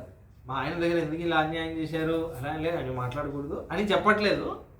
నాన్నే ఇచ్చారు కాబట్టి నాన్నకు నువ్వు చాలా మర్యాద ఇవ్వాలి అని సూచకంగా రాముడు చెప్తున్నాడు. అహం చాపి ప్రతిజ్ఞాం తాం గురో సమనుపాలయన్ వనమధ్యైవ యాస్యామి స్థిరీభవ మనస్విని. మనసులో నీకు శోకం ఏర్పడవచ్చు, కానీ నువ్వు స్థిరంగా ధైర్యంగా ఉండాలి. యాతే చ మయి కళ్యాణి వనం ముని నిషేవితుం వ్రతోపవాసపరయా భవితవ్యం త్వయానగే కళ్యముత్థాయ దేవానాం కృత్వా పూజాం యథావిధి. నేను అక్కడ వెళ్ళిపోయాను కదా, నువ్వు ఇంకొంతసేపు పడుకుందామని ఎలాగో లేరు కదా అని ఇలా ఆలోచించకు. నువ్వు తొందరగానే లే. నువ్వు కూడా తపస్వినిలా ఉన్నావు అనుకో, నేను అక్కడ అలానే ఉంటాను కదా, నువ్వు ఇక్కడ కూడా అలానే ఉన్నావంటే నిన్ను అందరూ పొగుడుతారు, నిన్ను అందరూ సుఖంగా చూసుకుంటారు, లేకపోతే నిన్ను అవమానిస్తారు తల్లి. అంటే నువ్వు చాలా జాగ్రత్తగా ఉండాలి. కొంచెం ఏంటంటే కొంచెం సోమరితనంతో ఉండకు అని ఒక విషయం అంటున్నాడు. వందితవ్యో దశరథ పితా మమ జనేశ్వర మాతా చ మమ కౌసల్య వృద్ధా సంతాపగర్షిత. కౌసల్యమ్మ పాపం చాలా దుఃఖంగా ఉంది, నువ్వే చూసుకోవాలి. అప్పుడప్పుడు వెళ్ళి వాళ్ళకి సేవన్నీ చేస్తూ ఉండు. దశరథ నాన్నగారిని కూడా బాగా చూసుకో. ధర్మమేవాగ్రత కృత్వా తత సమ్మానమర్హతి. కాబట్టి నీ సమ్మానాన్ని పొందడానికి అర్హురాలు మా అమ్మ. అటు ఆవిడని సత్కరిస్తూ ఉండు, ఆవిడని పొగుడుతూ ఉండు, ఆవిడకి సేవ చేస్తూ ఉండు. కాబట్టి ఆవిడ కొంచెం ఆనందంగా ఉంటుంది. వందితవ్యాశ్చతే నిత్యం యాశేష మమ మాతర. కౌసల్యమ్మనే కాదు, కౌసల్యమ్మని నమస్కరిస్తున్నాను కదా అని మిగతా అమ్మల్ని వదిలేకమ్మా, అదే మర్యాద ఇవ్వు. సుమిత్రకు కూడా అదే మర్యాద ఇవ్వు, కైకమ్మకు కూడా అదే మర్యాద ఇవ్వు. స్నేహ ప్రణయ సంభోగే సమాహి మమ మాతర. స్నేహంలో గాను ప్రేమ చూపించడంలో గాను నేను నాకు ఏమాత్రం కొంచెం కూడా లోటు చూపించలేదు మా అమ్మలు. కాబట్టి నువ్వు కూడా వాళ్ళతో అలానే ఉండాలి. భ్రాతృపుత్ర సమూచాపి ద్రష్టవ్యోచ విశేష. నా తమ్ముళ్ళని నీ కొడుకుల్లా చూడు తల్లి. శత్రుఘ్నుడు, భరతుడు, లక్ష్మణుడు వీళ్ళందరూ వస్తారా, ఇలా నీ సొంత కొడుకుల్లా చూడు. త్వయా భరత శత్రుఘ్నో ప్రాణే ప్రియతరో మమ. ప్రత్యేకించి భరత శత్రుఘ్నులు నాకు ప్రాణంతో సమానం అంటాడు. లక్ష్మణుడు గురించి చెప్పలేదు ఇక్కడ, ఇది పట్టుకుంటారు లక్ష్మణుడు. నా గురించి చెప్పలేదు, ఎందుకంటే నేను నీతో వస్తానని నువ్వు డిసైడ్ అయ్యావు కదా అంటాడు. అనే ఈ విషయం అంటే తలుపు చాటున వింటున్నాడు విషయాన్ని. ఎందుకంటే లక్ష్మణుడికి ఒక ఆశ ఏంటంటే మనం చెప్తే వినలేదు, సీతమ్మ అయినా అడిగితే ఉంటాడేమో అని. ఈ సీతమ్మ కూడా ఆయనతో మాట్లాడేసరికి వచ్చి అప్పుడు కాళ్ళు పట్టుకుంటాడు. సరే సీతమ్మ చెప్తే వింటాడు అనుకున్నాడు, సీతమ్మే నీతో వస్తా అంటుంది కాబట్టి నేను కూడా నీతో వస్తాను అని చెప్పి ఒకప్పుడు కాళ్ళు పట్టుకుంటాడు. అయితే ఆరాధితా హి శీలేన ప్రయత్నైశ్చోపసేవితా రాజాన సంప్రసీదంతి ప్రకుప్యంతి విపర్యయే. కాబట్టి భరతుడిని మహారాజా భరతుడితో చాలా జాగ్రత్తగా ఉన్నాయి. నువ్వు నీ కొడుకులా చూడు కదా అని నువ్వు రాజు దగ్గర నువ్వు కొంచెం కూడా లీనియంట్గా ఉండకూడదు. ఏంటి భరత అని అలా మాట్లాడకూడదు. ఎందుకంటే మహారాజులు ఆ పదవిలో రాగానే వాళ్ళు ఇట్లాంటివన్నీ వాళ్ళు సహించలేరు. నువ్వు చాలా జాగ్రత్తగా ఉండాలి. ఔరస్యానపి పుత్రాన్ని తయంతి హితకారిణ. ఒక్కొక్కసారి మహారాజులకు కోపం వచ్చిందంటే సొంత పిల్లల్నే ఒక్కొక్కసారి వాళ్ళు టాలరేట్ చేయరు, వాళ్ళకి శిక్ష వేసేస్తారు. కాబట్టి పిల్లలే అటువంటి అయినప్పుడు నువ్వు ఎంత జాగ్రత్తగా ఉండాలి. కాబట్టి నువ్వు కొంచెం జాగ్రత్తగా ఉండాలమ్మా. సాత్వం వసేహ కళ్యాణి రాజ్ఞ సమనువర్తిని భరతస్య రథాధర్మే సత్యవ్రతపరాయణ. కాబట్టి నువ్వు చాలా ధార్మికురాలుగా, తపస్వినిగా, వ్రతపరాయణురాలుగా ఉండి జీవించు. అహం గమశ్యామి మహావనం ప్రియే త్వయా హి వస్తవ్యమిహైవ భామిని యథావ్యలేకం కురుషే న కశ్యచిత్ తథా త్వయా కార్యమిదం వచో మమ. కాబట్టి అమ్మ సీతమ్మ, నా ప్రియురాలా, నేను ఇప్పుడు వనానికి వెళ్తున్నాను, నువ్వు ఇక్కడే ఉండవలసి ఉంది, నువ్వు ఇక్కడే ఉండాలి, కాబట్టి నీ వలన ఎవరికి ఏ కష్టం రాకుండా నువ్వు చూసుకో, నాకు నచ్చినట్టు నువ్వు ఇక్కడ ఉండు అని అంటున్నాను. ఇప్పుడు మీకు సందేహం రావాలి, కౌసల్యమ్మని మాత్రం ఇక్కడే ఉండు, ఒక పత్ని యొక్క ధర్మం అదే అని చెప్పిన రాముడు సీతమ్మని మాత్రం ఎందుకు తీసుకెళ్ళట్లేదు అంటే, భర్తృధర్మంలో ఒక ధర్మం ఉంది. ఏంటంటే కష్టం అని వచ్చినప్పుడు ఆవిడికి ఆ కష్టం ఇవ్వకుండా తానే అనుభవించడం. ఎందుకంటే ఆయన్ని నమ్మి వచ్చింది కదా, నమ్మి వచ్చినప్పుడు ఆ అమ్మాయికి వాడు ఆ కష్టాన్ని ఇవ్వకూడదు, వీలైనంత వరకు వాడే అనుభవించి ఆవిడికి సుఖమే ఇవ్వాలి అని ఒక ధర్మం ఉంది. దాన్ని పరిపాలన చేయడానికి రాముడు ఇలా మాట్లాడుతాడు. నిజానికి రాముడికి ఏం ఇష్టం లేదు, కానీ ఆవిడ్ని బాగా చూసుకోవడం అనే ఒక ధర్మం ఉంది కాబట్టి కష్టం ఇవ్వకూడదు అనే ధర్మం. అయితే నువ్వు కూడా నాతో రా అని అనలేము, అలా నాకు కష్టం వచ్చింది కదా నువ్వు కూడా నాతో కష్టం అనుభవించు అని అనలేము, అది భర్తృధర్మం. అయితే ఇప్పుడు సీతమ్మ మాట్లాడుతుంది. ఏవముక్తాతు వైదేహి ప్రియార్హ ప్రియవాదిని ప్రణయాదేవ సంక్రుద్ధ భర్తారమిదమాబ్రవీత్. వాల్మీకి అంటున్నారు, ప్రణయాదేవ సంక్రుద్ధ. ప్రేమ, గాఢమైన ప్రేమ వల్ల చాలా కోపం వచ్చిందంట ఇలా మాట్లాడుతుంటే సీతమ్మకి. ప్రణయాదేవ సంక్రుద్ధ, కోపం వచ్చిందంట, ఇలా మాట్లాడిందంట. కిమిదం భాషసే రామ వాక్యం లఘుతయా ధ్రువం త్వయా యదపహాస్యం మే శ్రుత్వా నరవరోత్తమ. ఏం మాట్లాడుతున్నారండి మీరు? వాక్యం లఘుతయా ధ్రువం ఏంటి ఇలా ఇంత సులభంగా చెప్పేశారు? త్వయా యదపహాస్యం మే శ్రుత్వా నరవరోత్తమ. ఇదే నేను చెప్పి మీరు వింటే మీరు నవ్వుతారు. ఇదే మాట నేను చెప్పాను అనుకోండి మీకు, నువ్వు ఇక్కడే ఉండు, కష్టం నేను అనుభవిస్తాను, నువ్వు సుఖంగా ఉండని నేను మాట మీకు చెప్తే మీరు నవ్వరా? ఏంటి ఇలా మాట్లాడుతున్నావు సీత? మీరు మాత్రం మాట్లాడచ్చా? వీరాణం రాజపుత్రాణం శస్త్రాస్త్ర విదిశాం నృప అనర్హం యశస్యం చ నశ్రోతవ్యం త్వయేరితం. మీరు మాట్లాడిందంతా ఒక అస్త్రశస్త్ర విద్యాలు తెలిసిన ఒక క్షత్రియ వంశంలో ఒక రాజపుత్రుడి మాట్లాడేదానికి యోగ్యంగా లేదండి. ఎందుకంటే అవన్నీ నేను వినడానికి యోగ్యురాలు, ఇవన్నీ నేను వినాలా అని నాకు అనిపిస్తుంది. ఆర్యపుత్ర పితామాత భ్రాత పుత్రస్తథాశ్నుష స్వాని పుణ్యాని భుంజానాః స్వం సంభాగ్యముపాసతే. మీకు విషయం చెప్తాను చూడండి. అమ్మ, నాన్న, తమ్ముడు, కొడుకు, ఇలా చాలా బంధువులు ఉంటారు ఒక కుటుంబంలో. కానీ ఎవరి పుణ్యం వాళ్ళదే, వీళ్ళది వాళ్ళకి రాదు. ధర్మశాస్త్రంలో ఎక్కడ లేదు ఈయనది వాడు అనుభవిస్తున్నాడు ఇలా, అలా ఏం లేదు, అలా ఎక్కడ లేదు. కానీ ఒకే ఒక ధర్మం ఉంది, ఇది చాలా ముఖ్యమైన ధర్మం. దీని గురించి ధర్మశాస్త్రంలో అందరు మహర్షులు మాట్లాడారు. గుర్తుపెట్టుకోండి, పతి పత్ని మధ్యలో ఇది చెప్పాను, నేను మళ్ళీ చెప్తాను, మీకు మనసులో రిజిస్టర్ అయిపోవాలి. భర్త పుణ్యం చేశాడనుకోండి, దాంట్లో 50% భార్యకే. ఆయన నేను రాసి ఇస్తాను, ఆయన అంగీకారం ఎవరికి అవసరం లేదు. 50% భార్యకి వెళ్ళిపోతుంది. ఆయన ఏ పని చేసినా, మంచి పని చేస్తే 50% భార్య అకౌంట్లో వెళ్ళిపోతుంది. ఆయన పుణ్యకార్యం ఏది చేసినా, భర్త చేసిన ప్రతి పుణ్యకార్యానికి 50% ఆవిడికి వెళ్ళిపోతుంది. ఆవిడ పుణ్యం చేస్తే ఈయనకి 1% కూడా రాదు, మొత్తం ఆవిడకే, ఈయనకేం రాదు. ఈయన పాపం చేశాడనుకోండి, ఆవిడకి వెళ్ళదు. ఈమె పాపం చేసిందంటే ఆయనకి 50% వెళ్తుంది. ఇది ధర్మశాస్త్రంలో ఉంది, నేను ఉట్టికి చెప్పట్లేదు, ధర్మశాస్త్రంలో ఉన్న ధర్మం ఇది. భార్య పాపం చేసిందంటే 50% ఈయనకి వెళ్ళిపోతుంది. ఈయన పాపం చేస్తే ఆవిడకి రాదు, ఈయన అనుభవించాడు. కానీ పుణ్యం చేస్తే ఆయనకి 50% వెళ్ళిపోతుంది ఆవిడకి. ఆమె పుణ్యం చేస్తే ఆయనకి రాదు. ఏంటంటే ఇది చాలా అన్యాయం కదా అని మీకు అనిపించవచ్చు, ఇది ధర్మం. ఈక్వాలిటీ ఏంటి అని డిసైడ్ చేసే అర్హత మీకు లేదు, నాకు లేదు, వేదానికే ఉంది. వేదం ఇలా చెప్తుంది, వేదం ఇదే ధర్మం అని చెప్తుంది. కాబట్టి ఇలానే, కాబట్టి ఎందుకు ఇలా ఉంది ధర్మం అంటే, పూర్వం అంతా చిన్న వయసులో వివాహం చేసేవారు ఆడపిల్లలు. అన్ని బ్రాహ్మణులు అనే కాదు, అందరికీ అలానే అయ్యేది. ఎందుకు అయ్యేదంటే ఆ కులవృత్తి ఉంది కదా, ఆ కులవృత్తి, ఆ విద్యాభ్యాసం అంతా భర్తే భార్యకి నేర్పించాలి అని ఉంది శాస్త్రంలో.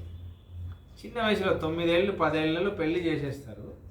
చేసేసాక ఇప్పుడంతా ఏమైపోయిందంటే పెళ్ళి అంటే సంతాన ప్రాప్తికి పెళ్ళి అనుకుంటున్నారు. కానీ స్త్రీనాం ఉపనయన స్థానే వివాహ అని ఒక ధర్మం ఉంది. ధర్మశాస్త్రంలో ఆపస్తమ మహర్షి అంటున్నారు, అంతా బ్రాహ్మణుడికి వీళ్ళకి ఉపనయనం అని ఒకటి వేస్తారు, ఒడుగు అని ఒకటి చేస్తారు చిన్న వయసులో. ఎందుకు చేస్తారు? అప్పటి నుంచే వాడు వేదాధ్యయనం అని విద్యాభ్యాసం, స్కూల్కి వెళ్ళి పాఠశాలకు వెళ్ళి నేర్చుకోవడానికి ఇదే వాడికి రైట్ ఇస్తుంది అనమాట. అది వేదం నేర్చుకోవడానికి. కానీ అందరికీ కులమత భేదం లేకుండా అందరూ రామాయణం నేర్చుకోవాలి, అందరూ 18 పురాణాలు నేర్చుకోవాలి, అందరూ వేదాంతం యొక్క సారం అందరూ నేర్చుకోవాలి, మహాభారతం అన్నీ నేర్చుకోవాలి. అందరికీ ఉంది. అప్పుడంతా అందరికీ వచ్చేవి ఇవన్నీ. అన్ని పురాణాల్లో విషయం అందరికీ తెలిసేది. వేదంలో ఉన్న విషయాలు మాత్రమే వేదాధ్యయనం చేసిన వాళ్ళకి తెలిసేది. మిగతావన్నీ వాళ్ళకు కూడా అన్నీ ఉన్నాయి. అప్పుడంతా గ్రామానికి ఒక పాఠశాల ఉండేది అని ఎవరో సర్వే చేశారు. బ్రిటిష్ వాళ్ళు ఉండేంత వరకు ఉండిందని. ఒక్కొక్క గ్రామంలో ఒక పాఠశాల అందరికీ ఉండేది. అందరికీ అప్పుడు మధ్యలో పోయిందనమాట. అయితే ఈ పాఠశాల వెళ్ళి కష్టపడి గురువుకి సేవ చేసి నేర్చుకోవడం అనేది మగవాళ్ళకి మాత్రమే పెట్టారు. ఆడవాళ్ళకి ఎందుకంటే అది చాలా కష్టంగా నేర్చుకోవాలి విద్య అనేది. ఇంట్లో అన్ని పనులు చేయాలి, గురువు గారి ఇంట్లో అన్ని పనులు చేయాలి. ఎందుకంటే అప్పుడే విద్య వస్తుంది అని ఉంది. చాలా కష్టపడి చేయాలి, అవన్నీ చేస్తేనే విద్య వస్తుంది అని ఉంది. వాళ్ళందరూ అలా నేర్చుకునేవారు. ఆడవాళ్ళకి ఏం చేసేవారంటే, ఈయనంతా విద్య అంతా నేర్చుకుంటాడా, విద్య అంతా నేర్చుకున్నాక 16-17 ఏళ్ళు అవుతుంది అనుకోండి, అప్పుడు పెళ్లి చేస్తారు. వీడికి 10 ఏళ్ళు ఉంటుంది, ఆయనకి ఒక 17 ఏళ్ళు ఉంటుంది, అప్పుడు పెళ్లి చేస్తారా? ఈయన ఒక 10 ఏళ్ల పాటు ఆవిడకి ఇంట్లో అన్నీ నేర్పారు. ఈయన నేర్చుకున్నదాన్ని ఆయన నేర్పారు. ఇది ఇది ఇది ఇది ఇది అని ఆయన నేర్పారు. ఆవిడికి పెళ్లి నుంచే విద్యాభ్యాసం స్టార్ట్. అందుకే ఆపస్తమ మహర్షి అంటున్నారు, స్త్రీనా ఉపనయన స్థానే వివాహ. మగవాళ్ళకి ఉపనయనం ఎలానో, ఉపనయనం నుంచి విద్యాభ్యాసం ఎలా వీళ్ళకి ప్రారంభమవుతుందో, వీళ్ళకి పెళ్ళి అనేది ఉపనయనం, పెళ్ళి అనేది విద్యాస్థానం. అందుకే పెళ్లిలో సంస్కారం మొత్తం ఆడవాళ్ళకే ఉంటుంది. ఆవిడికే మంగళసూత్రం, ఆవిడికే ఇది, ఆవిడికే ఎందుకు ఆవిడికే అంటే ఆవిడికే అది పెళ్ళి అనేది ఆవిడికి విద్యాభ్యాసం అది. మీరు కావాలంటే చూడండి, ఉపనయనంలో మగవాడికి చేసేవన్నీ ఆడవాళ్ళకి పెళ్లిలో చేస్తారు. ఈయనకి ఉపనయనంలో ఇది వేస్తారు, ఆవిడికి ఇక్కడ వేస్తారు. ఈయనకు కూడా అదంతా ఉంటుంది. ఆవిడ కూడా అశ్మారోపణం అని ఉంటుంది, ఒక రాయి మీద నించోవాలి, అవన్నీ ఆయనకి ఉపనయనంలో ఉంటుంది. అవన్నీ అదే మంత్రాలే, ఎగ్జాక్ట్ సేమ్ మంత్రాలు వస్తాయి. ఎందుకు అంటే ఆవిడికి అది విద్య, అక్కడ నుంచి విద్యారంభం, అక్కడ నుంచే నేర్పియాలి. ఇంకా ఆ వయసులో చిన్న వయసులో పెళ్లి చేసేవారు, చేసి విద్యాభ్యాసం అంతా నేర్పించారు. కాబట్టి ఎందుకు ఈ ధర్మం చెప్తున్నానంటే, ఆడవాళ్ళకి 50% ఖాతా ఆవిడికి ఎందుకు వెళ్ళిపోతుందంటే, ఈయన్నే నమ్ముకొని వచ్చింది కాబట్టి ఈయనే నేర్పిస్తున్నాడు కదా, ఈయన చేసే ప్రతి పనిలో ఆవిడికి వెళ్ళిపోతుంది. ఇప్పుడు పాపం చేసింది అనుకోండి, మరి ఎవరు సరిగ్గా నేర్పించలేదు, ఈయనే కదా నేర్పించలేదు, మరి ఈయనకి శిక్ష పడాలా వద్దా? అవునా? కాబట్టి అలా పాపం చేస్తే ఆవిడికి రాదు, ఈవిడ పాపం చేస్తే ఆయనకు వస్తుంది, ఆవిడ పుణ్యం చేస్తే ఆయనకి రాదు, అది విషయం. అందుకే చాలా ఇలా మన ధర్మాలన్నీ అలానే ఉంటాయి. ఉదాహరణకు చిన్న విషయం చెప్తాను. ఏకాదశి వ్రతం అని ఒకటి ఉంది సంప్రదాయంలో.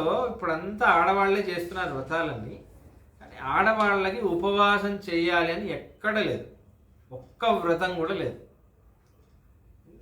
ఎక్కడ లేదు. మీరు కావాలంటే ఎవరు నా దగ్గర ముందు వచ్చి కూర్చుంటారో కూర్చోండి, నేను ఛాలెంజ్ చేస్తాను ఓపెన్గా. ఏ వ్రతంలో కూడా ఉపవాసం అనేది లేదు. ఇప్పుడంతా ఆడవాళ్ళు చాలా తీక్షణంగా ఉపవాసాలన్నీ చేస్తున్నారు, ప్రాణానికి ప్రమాదం వస్తుంది. ఎక్కడ లేదు ఉపవాసం చేయాలి. కొన్ని కామ్య వ్రతాలు ఉన్నాయి, దాని గురించి నేను చెప్పట్లేదు. కామ్య వ్రతాలు అంటే ఏంది, నీకు ఇష్టం ఉంటే చెయ్యి అనేది, ఆ వ్రతాల గురించి నేను చెప్పట్లేదు. ఇది చేయవలసిందే రూల్ అనేది ఎక్కడ లేదు. అలా ఎవరు కంపల్సరీగా రిస్ట్రిక్ట్ చేయలేదు ఆడవాళ్ళని, మగవాళ్ళకు ఉంది. ఏకాదశి రోజు మగవాళ్ళందరూ వ్రతం ఉపవాసం ఉండాలి, కంపల్సరీగా ఉండాలి. ఆడవాళ్ళు ఉండక్కర్లేదు, వాళ్ళకేమో ఫాస్టింగ్ ఉండక్కర్లేదు. ఆవిడ అన్నం తినకపోతే చాలు, ఫలహారం మిగతావన్నీ తినచ్చు. అన్నాన్ని బ్రేక్ చేసుకుని సొజ్జి అంటారు, అన్నాన్ని ఆ గింజలన్నీ గ్రైండ్ చేసి ఆ అన్నం తినచ్చు, తప్పే లేదు. ఫలహారం ఫ్రూట్స్ అన్నీ తినచ్చు. ఏకాదశి ఈయన వ్రతం ఉండాలి. ఎందుకు అంటే చెప్తాను చూడండి. ఈయన వ్రతం ఉండడానికి ఆవిడ హెల్ప్ చేయాలి ఫస్ట్. ఎందుకంటే ఇప్పుడు ఆయన వ్రతం ఉన్నాడు అనుకోండి, ఒక పుణ్యం వస్తుందా? ఆ పుణ్యంలో 50% ఈవిడికి వస్తుందా రాదు? కాబట్టి ఈవిడే ఫోర్స్ చేయాలి. మీరు గుడికి వెళ్ళండి, మీరు వ్రతం ఉండండి ఏకాదశి అని ఈవిడ ఫోర్స్ చేయడం ఈవిడ బాధ్యత. ఎందుకంటే పుణ్యం ఎవరికి వస్తుంది? ఆవిడకి కూడా వస్తుంది కదా. కాబట్టి ఫోర్స్ చేయడం ఆవిడ బాధ్యత. వ్రతం మీరు ఇవాళ ఏకాదశి లేకపోతే రేపు కాఫీ ఇవ్వను అని చెప్పాలి. ధర్మశాస్త్రంలో అంటుంది, మీరు చేయలేదంటే మీకు లేదు, తిండి లేదు అని చెప్పాలి. అది వాళ్ళ కర్తవ్యం. ఎందుకు వాళ్ళకి 50% వస్తుంది అని చెప్పారంటే ఆయన్ని ధర్మం వైపు ప్రోత్సహించేది ఈవిడే, మీరు చేయండి అని ప్రోత్సహించేది ఈవిడే. ఆయన వెనక వేసుకొని రాకూడదు. పాపం అండి, ఆయన బీపీ అండి, ఆయన చాలా టైర్డ్గా ఉంటాడు, ఆయన ఏకాదశి చేయడు, ఇలా అని వెనకేసుకొని రాకూడదు. చేయండి మీరు అని చెప్పాలి. చేయాల్సిందే. మీకు బంగారం వజ్రం కావాలంటే మొండి చేయరా? మరి దీనికి కూడా చేయాలి. వ్రతం ఉండు నువ్వు, మరి చేయాలి. ఆవిడకేం లేదు. ఎందుకంటే ఆయన వ్రతం కరెక్ట్గా జరగడం ఈవిడ రెస్పాన్సిబిలిటీ. అది జరిగితే చాలు. ఇప్పుడు ఈవిడ వ్రతం ఉంది, ఈవిడ ఉపవాసం ఉంది. ఈవిడ ఉపవాసం ఉండడం వల్ల ఈవిడ ఆరోగ్యం పాడైపోయి రేపిన ఆ ఏకాదశి వ్రతం 8 లోపల బ్రేక్ చేయాలి. 8 లోపల భోజనం చేసేయాలని ఉంది. ఏకాదశి ఉపవాసం 8 లోపల ద్వాదశి పారణ అని అంటారు, అది భోజనం చేయాలి. చేస్తే అదొక భగవద్ ఆరాధన చేసినట్టు ఒక ఫలితం. భగవంతుడికి అభిషేకం చేసి గుడిలో ఒక ఆరాధన చేసినంత ఫలితం వస్తుంది. ద్వాదశి రోజు 8 o'clock భోజనం చేసేస్తే 8 AM ఫుల్ మీల్స్ తింటే భగవద్ ఆరాధన చేసినట్టు ఫలితం.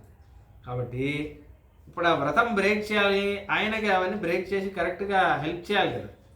ఎందుకంటే ఆయన అది కరెక్ట్గా చేస్తే ఆవిడ 50% వస్తుందా? అది ఈవిడ చేయలేని పరిస్థితిలో ఈవిడ కూడా ఉపవాసం ఉంది, ఈవిడే డల్ అయిపోయింది అనుకోండి, ఎవరు హెల్ప్ చేస్తారు? ఎందుకంటే ఈవిడ పుణ్యం చేసినా ఆయనకి రాదు. అవునా?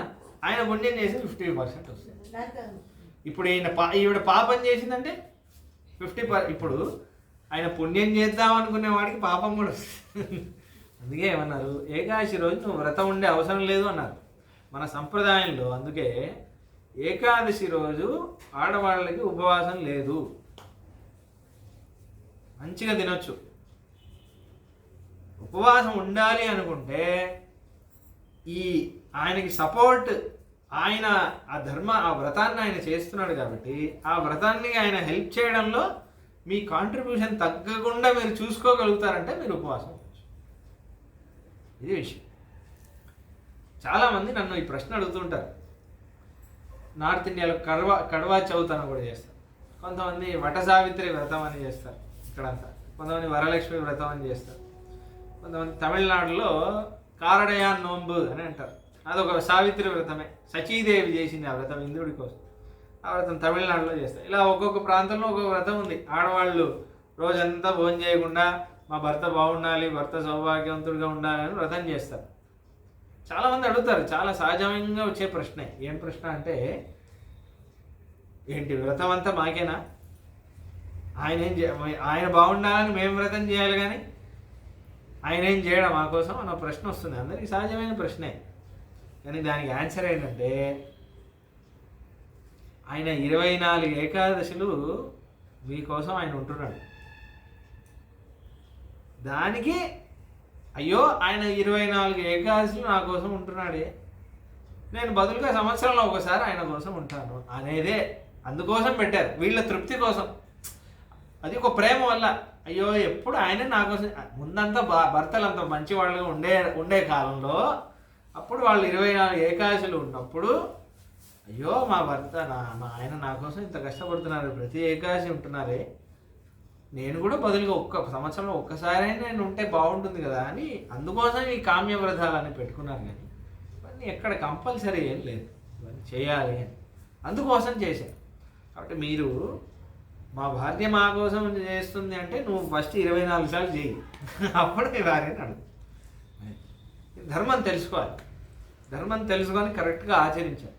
కాబట్టి మీ ఆయన ఏకాదశి వ్రతం పాటిస్తే ఎవరికి ఫలితం వస్తుంది? మీకే ఫలితం వస్తుంది. కాబట్టి మీ ఆయన ఏకాదశి వ్రతం ఉపవాసం ఉండేలా చూడడం మీ కర్తవ్యం, మీరే చేయాలి, ప్రోత్సహించాలి. లేకపోతే మంచి మంచి ధర్మాలన్నీ ఆగిపోతాయి. ఒక ఊరిలో ఏకాదశి రోజు ఏ హోటలే ఓపెన్ చేయరు. అలా ఒక ఊరు ఉంది భారతదేశంలో, దాని పేరు మంత్రాలయం అని, కర్నూలు లేదు. హోటల్స్ కూడా ఓపెన్ చేయరు, అందరు ఊరిలో అందరూ ఏకాదశి వ్రతం ఉంటారు. అలా ఒక ఊరిలో ప్రతి వాడు ఏకాదశి వ్రతం. అలా ఒక ఊరు ఉంటే ఎంత బాగుంటుంది. అలా ఉండేది, భారతదేశం మొత్తం అలానే ఉండేది. చాలా పాపం ఏకాదశి రోజు చాలా పాపం. శివుడే అంటున్నాడు ఏకాదశి అనేది విష్ణుమూర్తి కూర్చిన వ్రతం, అది చేయకపోతే వాడు నేను అస్సలు సంతృప్తి చెందను, ఎందుకంటే నాకు చాలా ఇష్టమైన వాడు విష్ణువు, నేను అస్సలు సంతృప్తి చెందను అని అంటున్నాను. చాలా మీకు వీలవ్వట్లేదు అటువంటి ఇప్పుడు భోజనం చేయండి, తప్పులేదు. కానీ అన్నం కాకుండా మిగతా భోజనం చేయండి, కానీ చెయ్యాలి. ఏకాదశి వ్రతం వదలకూడదు, ముఖ్యమైన విషయం అది. దానికి ఆడవాళ్ళు సహాయం చేయాలి. కామ్య వ్రతాలన్నీ ఏమీ లేవు, ఆడవాళ్ళకి ఏమీ లేవు. ఇవి కూడా ఏంటంటే చేస్తే మంచిది అనడానికి, చేయమని కంపల్షన్ కాదు, కానీ సంప్రదాయంలో అందరూ పెద్దవాళ్ళు చేస్తూ వస్తున్నారు కాబట్టి వాళ్ళు కూడా చేస్తున్నారు. మహాలక్ష్మి వ్రతం ప్రత్యేకించి మన సంప్రదాయంలో కామ్య వ్రతాలే లేవు. శ్రీ వైష్ణవ సంప్రదాయంలో అసలు కామ్య వ్రతాలే లేవు. సత్యనారాయణ వ్రతం లేదు, వరలక్ష్మి వ్రతం లేదు, ఏ వ్రతం లేదు. అనంత పద్మనాభ స్వామి వ్రతం, మా వ్రతం, మీ వ్రతం, ఏ వ్రతం లేదు. వైష్ణవ రామానుజ సంప్రదాయంలో ఏ వ్రతం లేదు. అయ్యో ఏంటంటే ఇలా చెప్తున్నారు మీరు అనుకోవచ్చు. ఎందుకు అంటే కామ్య వ్రతాలు ఇవన్నీ ఏదో ఒక ఫలితం కోసం ఆశించి చేసే వ్రతాలు. విష్ణు ధర్మం అని ఒక పురాణం ఉంది. విష్ణు ధర్మం మొత్తం వ్రతాలే. వ్రతాలు మొత్తం కరెక్ట్గా చేసేవాళ్ళు ఎవరంటే మధ్వులు. మధ్వ సంప్రదాయం ఒక సంప్రదాయం ఉంది, కరెక్ట్గా చేస్తారు వ్రతాలని. ఆ విష్ణు ధర్మంలో ఉన్న వ్రతాలన్నీ కరెక్ట్గా చేస్తారు. భాగవతంలో కూడా చాలా పయోవ్రతం మనకు వ్రతం ఉంది, అది చేస్తే పిల్లలు పుడతారు. అలా ఉంది.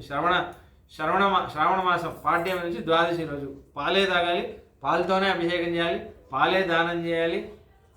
పొద్దున్న పాలే, సాయంకాలం పాలే, రాత్రి పాలే, అలాగే పాలే చేయాలి, పాలు దానం ఇవ్వాలి. ఏదో హెరిటేజ్ పాలు కదా, ఆవు పాలు, అలా చేయాలి. పయోవ్రతం 12 రోజులు అలా చేస్తే, అదితి అలా చేస్తే వామనుడు పుట్టాడు అని ఉంది. ఈ వ్రతాలన్నీ చేస్తారు వాళ్ళు. చాలా వ్రతాలన్నీ చాలా తీక్ష్ణంగా చేస్తారు వాళ్ళు. ఎందుకు చేస్తారంటే అవన్నీ చేస్తేనే వాళ్ళకి భక్తి యోగం వస్తుంది, భక్తి యోగం వస్తేనే ముక్తి వస్తుంది. కానీ మన సంప్రదాయం శరణాగతి సంప్రదాయం. మనకి ముక్తి ఆల్రెడీ ఇచ్చేశాడు ఆచార్య కటాక్షం వల్ల. కామ్యం ఇది కావాలి అది కావాలని కామ్య వ్రతాలన్నీ చెయ్యం. మనం ఎందుకు చేయం? వాడు బాగా చూసుకోకపోతే అడగొచ్చు, బాగా చూసుకుంటున్నాడు కదా, ముక్తి కూడా ఇచ్చేసాడు, అన్నీ ఇస్తానన్నాడు, ఇది ఇవ్వు అది ఇవ్వు అంటే అది అపరాధం అవుతుంది. అందుకని మనం చేయం. మనం ఏం చేస్తాం? 3 మన వైదిక వాంగ్మయంలో 3 విధమైన కర్మలు ఉన్నాయి. ఆజ్ఞా కైంకర్యం, అనుజ్ఞా కైంకర్యం, కామ్య కైంకర్యం అని 3 ఉన్నాయి. ఆజ్ఞా కైంకర్యం అంటే ఏంటంటే ఆజ్ఞ, భగవంతుడు ఆజ్ఞ, ఇది చేయాల్సిందే, చేస్తే పాపం అని అన్నాడు. సంధ్యావందనం, ఆరాధనం ఇవన్నీ చేయాల్సిందే. అనుజ్ఞా కైంకర్యం అంటే చేస్తే మంచిది, గుడికి రావడం, ఇది ఆజ్ఞ కాదు, చేస్తే మంచిది. ఈరోజు రామాయణం చదవడం, ఈరోజు ఇది చదివి చేస్తే మంచిది, అనుజ్ఞా కైంకర్యం. కామ్య కైంకర్యం అంటే నీకు ఈ ఫలితం కావాలా, అయితే ఇది చేయి, ఈ యాగం చేయి, ఈ తపస్సు చేయి, ఈ వ్రతం చేయి, ఈ పూజ చేయి. ఇవన్నీ ఆజ్ఞా అనుజ్ఞా కైంకర్యమే చేస్తాడు మన రామానుజ సంప్రదాయం. కామ్య కైంకర్యం చేయం. ఎందుకు? ఆజ్ఞా కైంకర్యం ఎందుకంటే భగవంతుడు ఆజ్ఞ, వాడి ఆజ్ఞ నేను వాడి దాసుడిని కాబట్టి వాడి ఆజ్ఞ పాలించడం నా ధర్మం. అనుజ్ఞా కైంకర్యం చేస్తే వాడు సంతోషిస్తాడు కాబట్టి చేయడం నా ధర్మం. కామ్య కైంకర్యమా నాకేం ఆశే లేదు. వాడు బాగా చూసుకోకపోతే కదా ఆశపడాలి. వాడు అన్నీ ఇస్తాడు నాకు కావాల్సింది ఏంటి? వాడి సేవ కావాలి. నాకు శరణాగతి అయిపోయింది, నాకు ముక్తి వచ్చేసింది కాబట్టి నాకు ఇవన్నీ అవసరం లేదు. వాడు ఇస్తాడు. నీ సేవకి నాకు ఏమేమి ఇవ్వాలో నువ్వు అవి ఇవ్వు, దాంట్లోనే వచ్చేస్తుందండి. మాం మదీయం చనిఖిలం చేతనాత్మకం స్వకైంకర్యోపకరణం వరదస్వీ గురుస్వయం ఒక్క శ్లోకం. నీ కైంకర్యం నిత్యం, నీ కైంకర్యం నేను, నాకు చెందిన వాళ్ళు, నాకు చెందినవన్నీ ప్రాణం ఉన్నా లేనివి అన్నీ నీ కైంకర్యం చేయడానికి నీకు ఏమేమి ఇవ్వాలి అని నువ్వు అనుకుంటున్నావో అన్నీ నీ కైంకర్యానికి ఉపయోగించుకో. నీ కైంకర్యం చేయడానికి నాకు బట్టలు కావాలా, బట్టలు ఇవ్వు. బట్టలు వేసుకోవాలనేది కాదు ప్రయోజనం, నీ సేవ చేయడం కోసం నాకు బట్టలు ఇవ్వు. మా ఇంట్లో పిల్లలు పుడితే నీకు ఆరాధన కంటిన్యూ అవుతుంది, అందుకని నాకు పిల్లలు. నాకు పెళ్ళి అయితే నీ పూజ ఇంకా బాగా జరుగుతుంది, నాకు పెళ్లి చేయి. దాంట్లో ఆ ఒక్క శ్లోకంలో అన్నీ వచ్చేసింది, మీరు ప్రత్యేకించి అడిగే అవసరం లేదు. నాకు జాబ్ ఇవ్వు, పెళ్ళి కావాలి, పిల్లలు కావాలి, అది కావాలి, ఏం అడిగే అవసరం లేదు. నీ సేవ చేయడానికి ఏదేది ఇస్తే బాగుంటుంది అని నువ్వు అనుకుంటున్నావో అవన్నీ ఇచ్చి వాటితో నీ సేవ చేయించుకో. ఎందుకు ప్రాధాన్యత ఏంటి? నీ సేవ చేయడం. అందుకే మనం కామ్య వ్రతాలు చేయడం. రామానుజ సంప్రదాయంలో ఉన్నవాడు సత్యనారాయణ వ్రతం చేస్తున్నా, అది చేస్తున్నా, వాడికి సంప్రదాయం తెలియదు అని అది విషయం. అందుకే మన సంప్రదాయం అన్నీ లేవు. సత్యనారాయణ వ్రతం ఇన్ఫ్యాక్ట్ అది వైష్ణవ వ్రతమే, అయినా మనం చేయం. వైష్ణవ వ్రతాలు చాలా ఉన్నాయి, ఉన్నా కూడా అది వ్రత బుద్ధితో చేయం మనం. భగవత్ కైంకర్యం ఆ బుద్ధితో చేస్తాం. 30 రోజులు దీపం ముట్టించు నీకు జరుగుతుంది అంటే అది జరుగుతుంది అని కోసం చేయం, భగవత్ కైంకర్యం దానికోసం చేస్తాం. లేకపోతే ఎలా ఉంటుందంటే ఒకడికి మంచి ఒక ఆవు దానం ఇచ్చేసి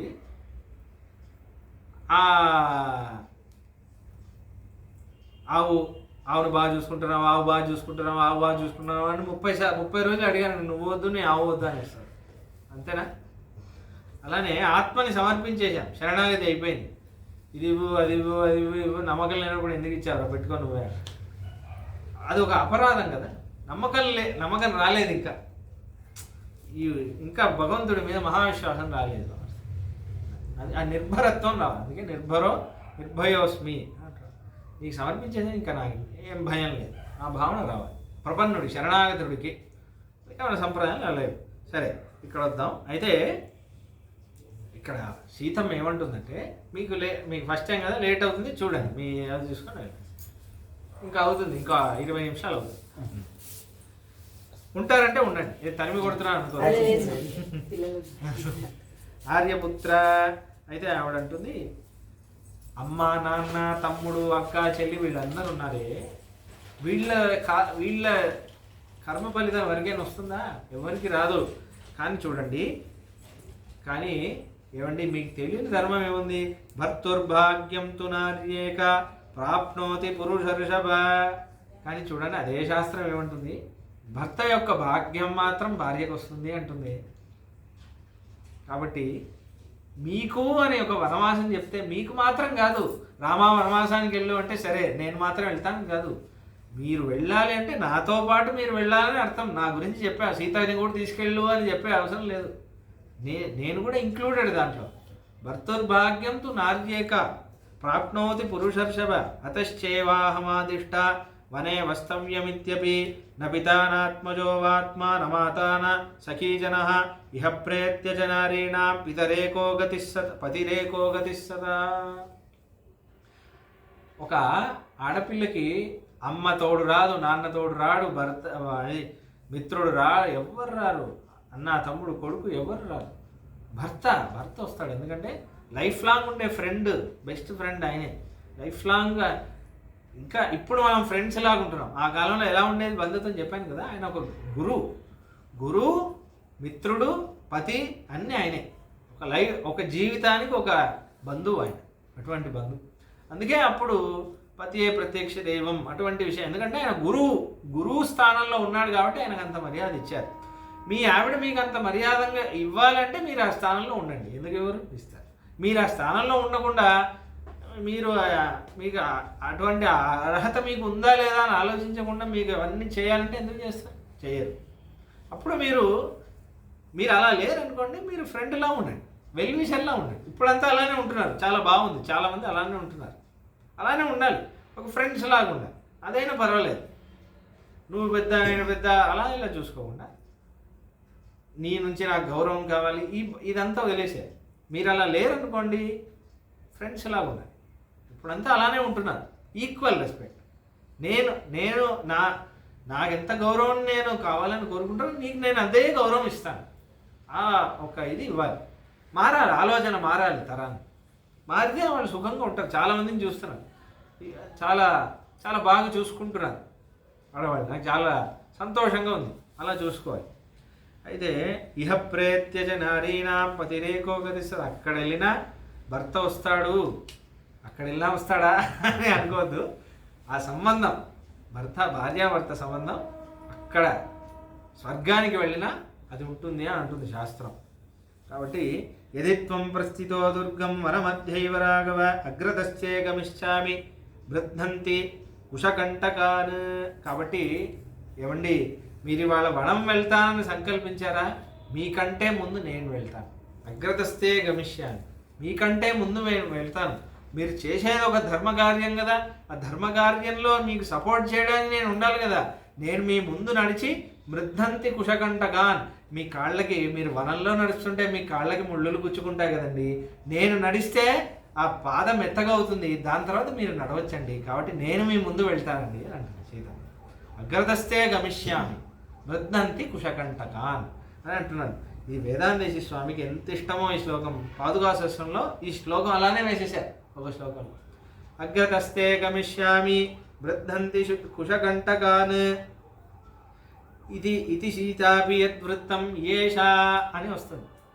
సీతమ్మ ఈ మాట ఎలా అనింది అంటే, ఈ మాట ఎలా నేర్చుకుంది సీతమ్మ అంటే పాదుకని చూసి నేర్చుకుందంట వేదాంతేశి స్వామి అంటున్నారు. ఎందుకంటే చిన్నప్పటి నుంచి పాదుక అదే కైంకర్యం చేస్తుంది. రాముడు వెళ్ళాలంటే రాముడి కంటే ముందు, రాముడి పాదం కంటే ముందు పాదుక వెళ్ళి దాన్ని మెత్తపరిస్తే అప్పుడే రాముడు వెళ్తాడు కదా.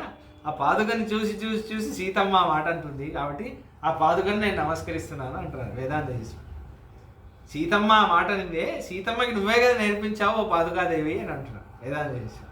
కాబట్టి అగ్రదస్తే గమిష్యామి మృద్ధంతి కుశకంటగా, నీకంటే ముందు నేను వెళ్తాను. వెళ్ళింది కదా లంకకి, ఎవరు ఫస్ట్ వెళ్ళారు?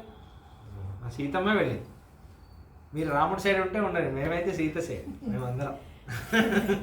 కాబట్టి అగ్రదస్తే గమిష్యామి మృద్ధంతి కుశకంటగాన్ ఈర్ష్యారోషం బహిష్కృత్య భుక్తశేషం ఇవోదకం నయమాం వీర విశ్రబ్ద పాపం మైన విద్యతే. ఈర్ష్యా రోషం బహిష్కృత్య, కాబట్టి కోపం వదిలేయండి. అంటే ఇలా మాట్లాడితే రాముడి కోపం వస్తుంది, నేను వస్తాను అంటే. సరే కోపం వదిలేయండి. ఈర్ష్య అంటే, ఈర్ష్యాభావం అంటే ఏంటి? జలసి. ఎందుకు రాముడికి ఏదైనా జలసి ఉంటుందా? రాముడి గురించి అనేటప్పుడు ఏమన్నారు? కోన్వస్మిన్ అనసూయక అన్నారు. కోన్వస్మిన్ సాంప్రదాయలోకే గుణవాన్, మొదటి బాలకాండ మొదటి సర్గలోనే అన్నారు వాల్మీకి. అనసూయ అసలు అసూయే ఉండదు. మళ్ళీ సీతమ్మ అంటుంది ఈర్ష్యను వదిలేసేయండి, మీరు ఈ అసూయ బాగున్నది. ఎందుకు రాముడికి ఏం అసూయ అంటే మీరు ఒక్కళ్ళే వెళ్ళి ధర్మకార్యం చేసేసి మంచి పేరు కొట్టేద్దాం అనుకుంటున్నారా? సీత వస్తే నాకు మంచి పేరు రాదు, అదే అర్థం దానికి. సీత వస్తే నాకు మంచి పేరు రాదు అని అనుకుంటున్నారా? నేను పక్కా వస్తాను, నీతో వస్తాను. ఈర్ష్యారోషం బహిష్కృత. ఇప్పుడు అదే వాల్మీకి ఏమన్నారు? సీతాయాస్ చరితం మహత్ అని అన్నారు. రామాయణం అనలేదా? రామాయణం ఆయన పెట్టేది 3వ పేరు. ఇది సీతమ్మ చరితమే, ఇది సీతమ్మ చరితమే తెలుసుకుంటున్నాం. కాబట్టి అయ్యో ఇది రామాయణంగా ఉండాలనుకుంటున్నారా? ఇది సీత చరిత్రే, నా చరిత్రే ఇది. కాబట్టి నేను లేకపోతే మీరు ఏం చేస్తారు కాబట్టి అని అంటారు. భుక్తశేషం విబోధకం నయమాం వీర విశ్రబ్ద పాపం మైన విద్యతే. పాపం మైన విద్యతే, నేను ఏ పాపం చేయలేదు, ఏ పాపం చేయలేదు కాబట్టి మీతోనే ఉంటాను అని అంటారు. ఇది చాలా ముఖ్యమైన విషయం. మనం అందరం ఎందుకు భగవంతుడితో ఉండట్లేదు? పాపం చేస్తున్నాం కదా. ఆవిడ పాపమే చెయ్యదు కాబట్టి ఆవిడ ఆయనతోనే ఉంటుంది. అదే వక్షస్థానం నిత్యవాసం చేస్తుంది. మనం కూడా అక్కడ ఉండాల్సిన వాళ్ళమే కౌస్తవంలో, అని మనం ఉండట్లేదు. ఆవిడ నిత్యవాసం చేస్తుంది. ఎందుకు? ఆవిడ పాపమే చేయదు కాబట్టి, ఆవిడ భగవంతుడితోనే ఉంటుంది కాబట్టి. నేనేం పాపం చేశానని నన్ను తీసుకెళ్ళాలి అంటున్నారు? నేను వస్తాను. ప్రాసాదాగ్రే విమానైర్వా వైహాయసగతేన వా సర్వావస్థా భర్తు పాదఛాయ విశిష్యతే. గొప్ప గొప్ప భవనాలలో, గొప్ప గొప్ప అంతస్తులున్న భవనాలలో, మేడల్లో భర్త ఉంటే భార్య అక్కడే కదా ఉండాలి. విమానంలో భర్త వెళ్తున్నాడంటే ఎవడు కూడా విమానంలోనే కదా ఉండాలి. అలా ఉన్నప్పుడు ఎటువంటి అవస్థలో భర్త ఉన్నప్పుడు ఆయన పక్కనే భార్య ఉండాలా లేదా? కాబట్టి సుఖమంతా నాకు ఇస్తాను, సుఖంలో ఉన్నప్పుడు మాత్రం సీతాను నా పక్కనుండు, పట్టాభిషేకం అప్పుడు మాత్రం నువ్వు కూడా వచ్చి కూర్చో సింహాసనంలో అనేసి, వనవాసం మాత్రం కష్టం మాత్రం మీరు మాత్రం అనుభవిస్తానంటారా? ఏంటిది అంటే సుఖం పొందడం కోసమే భార్య ఉంది అనుకుంటున్నారా? నేను అంటే ఇక్కడ ఒక విషయం మీరు గమనించండి. రాముడు ఏమన్నాడు? వనవాసం వెళ్ళాలి, ఇలా కైకమ్మ నియమనం, ఇలా మా నాన్న ఆజ్ఞ అని చెప్పారు. ఇలా అన్న మాట్లాడుతుందా?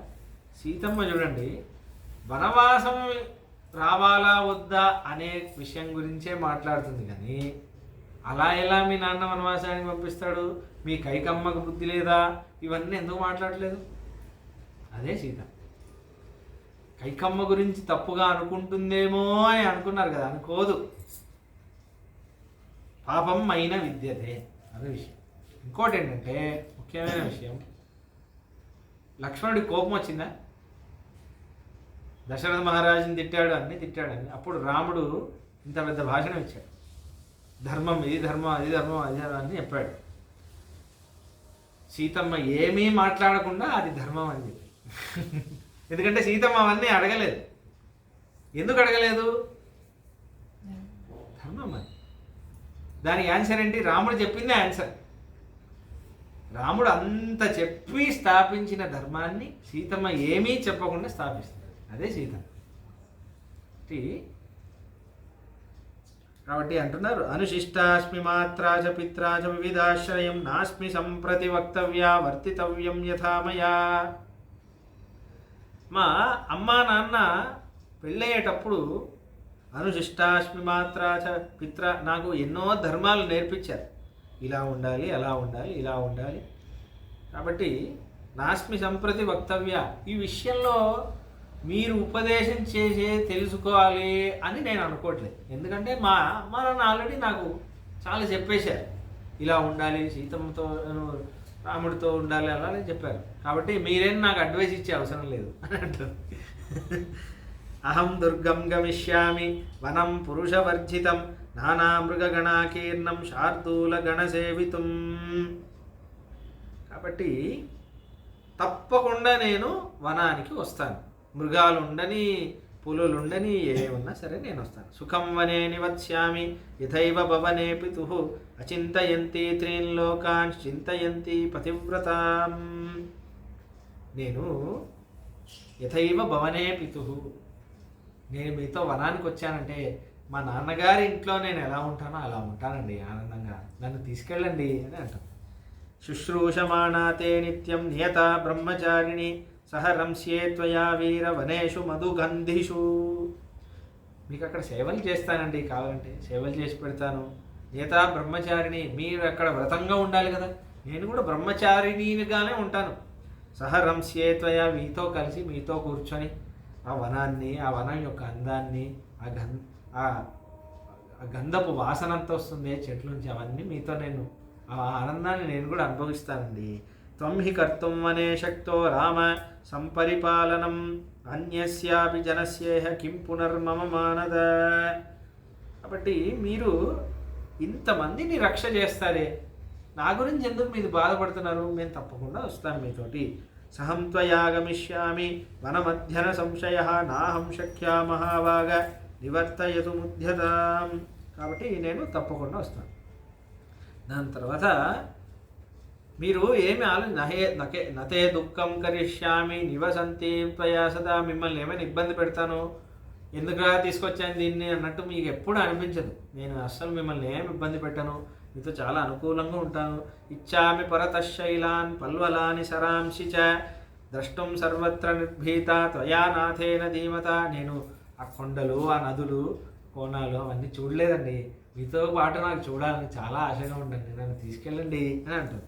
హంసకారండవాకీర్ణ, హంసపక్షులు ఆ పక్షులు, ఏనుగులు అవన్నీ ఇలా పుష్పాలన్నీ, ఆ పుష్పవనాలు అవన్నీ ఉంటాయంట కదా. ఇచ్చేయం సుఖిని ద్రష్టుం త్వయా వీర్యేణ సంగత, మీతో పాటు అవన్నీ చూడాలనుంది. అభిషేకం కరిష్యామి తాసు నిత్యమనువ్రత, మీరు తొందరగా లేస్తే నేను కూడా లేస్తాను, మీరు నదీ స్నానం చేస్తే నేను కూడా చేస్తాను, కాబట్టి అన్నీ నేను పరమ ఆనందంగా ఉంటాను.